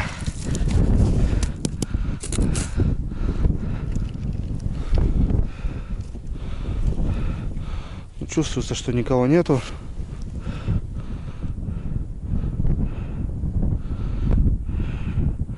Сразу цепляется тройник.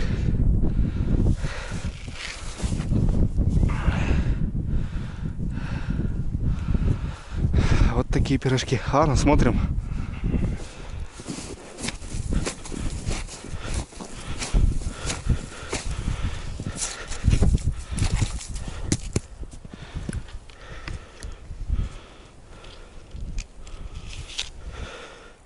О, ребят, есть.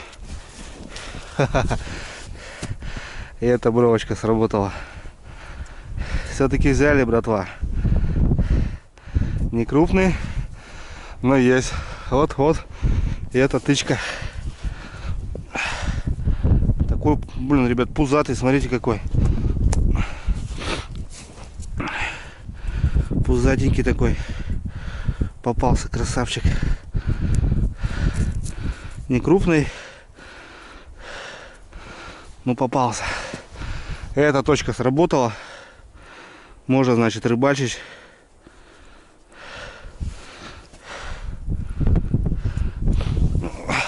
Плотва далеко в желудке уже. С этого места говорим спасибо. Не обидел. Как-то, но не обидел. С голодом можно было уже не помереть, скажем.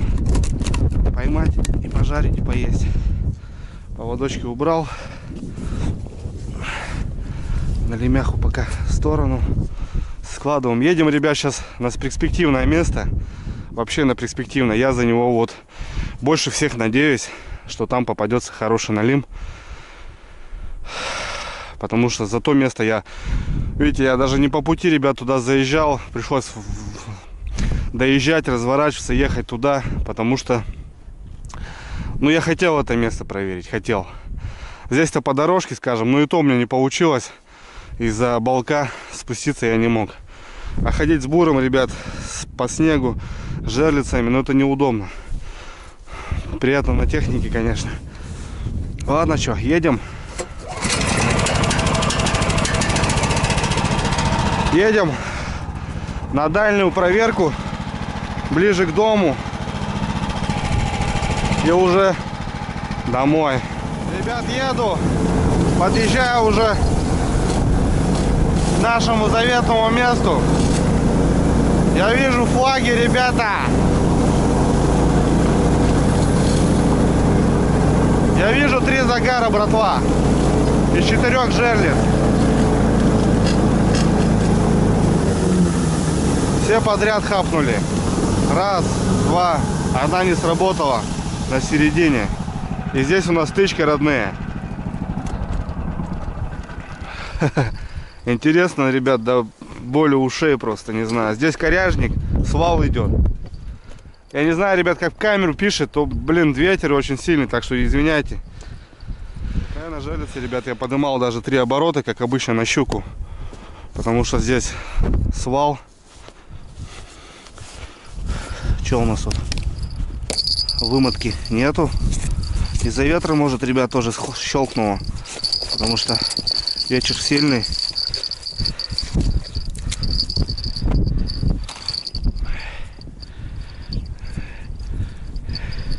Нет, вымотка была, ребят, небольшая. Кто-то жестко срезал. Быстро. Вот так. Так, ребят, ну что у нас вот? А тут у нас перехлест. Угу. Перехлест. Тоже, походу, была атака рыбы. Нету никого.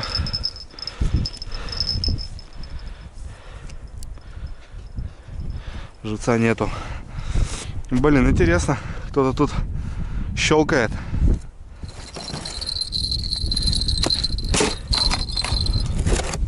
На железу поймали сегодня самого крупного. Тычки еще не допроверил. Посмотрим. Пока 1-1.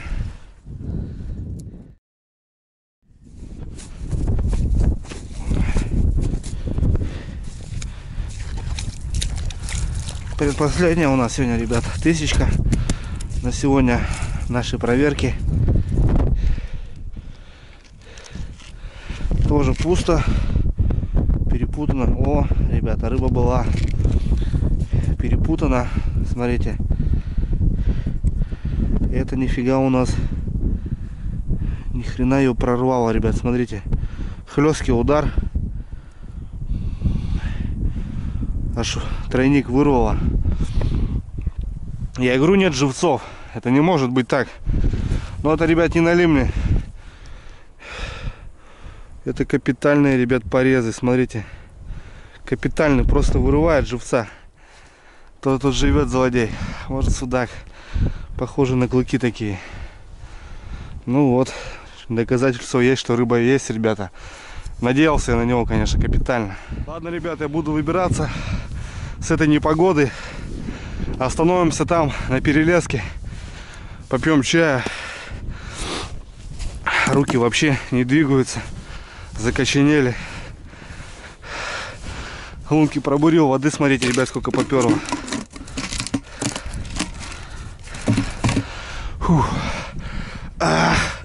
Выезжаем. Ребят, переживали же, поднялись, блин. Капитально промело все.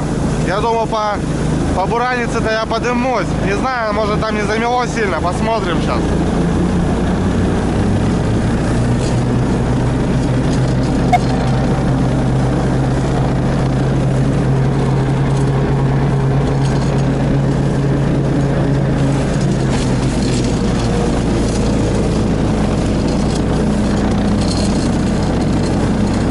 Повезло, что не замело.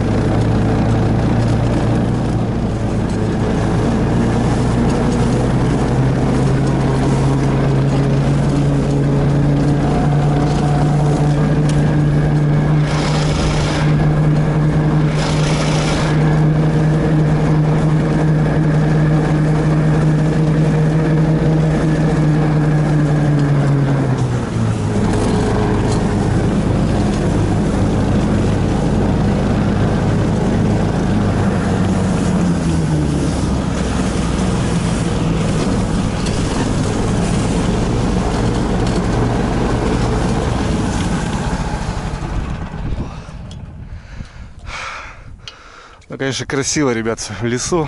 Здорово вообще. Но там, где я был, ребят, там такие пейзажи. Я уже вырвался оттуда. Сейчас меня встречают поля. Ну и потом, доезжая до села. Ну и по селу надо будет топтать. Нехило, совсем нехило. Ну что, за успешную рыбалку. Хоть и небольшим количеством, но... Поймали, ребят, своего налима. За ним я ехал. Мы его и взяли. А самое главное, взяли трофея. 2 килограмма, это достойный налим. Ну что, ребят, буду выезжать до дому. Еще пилить и пилить, так скажем. Ну вот, такая у меня получилась поездочка. Результат, ребят, есть. Он скромен, но он есть все-таки, ребят. Если вам понравилось видео, ребят, ставим пальчик в воздух. Поддержим это видео, ребят. Подписываемся на канал и пишите, ребят, креативные комментарии, ребят. Мне очень будет приятно. Так что, ребят, давайте не ленимся все на воздух, на рыбалку, в лес, в тайгу. в избу, в палатку, неважно, ребят. Берите с собой детей и отдыхайте, ребят, правильно. С вами был Андрюха. Всем мира, ребята. Пока. Вот и село, ребята. Добрался до села.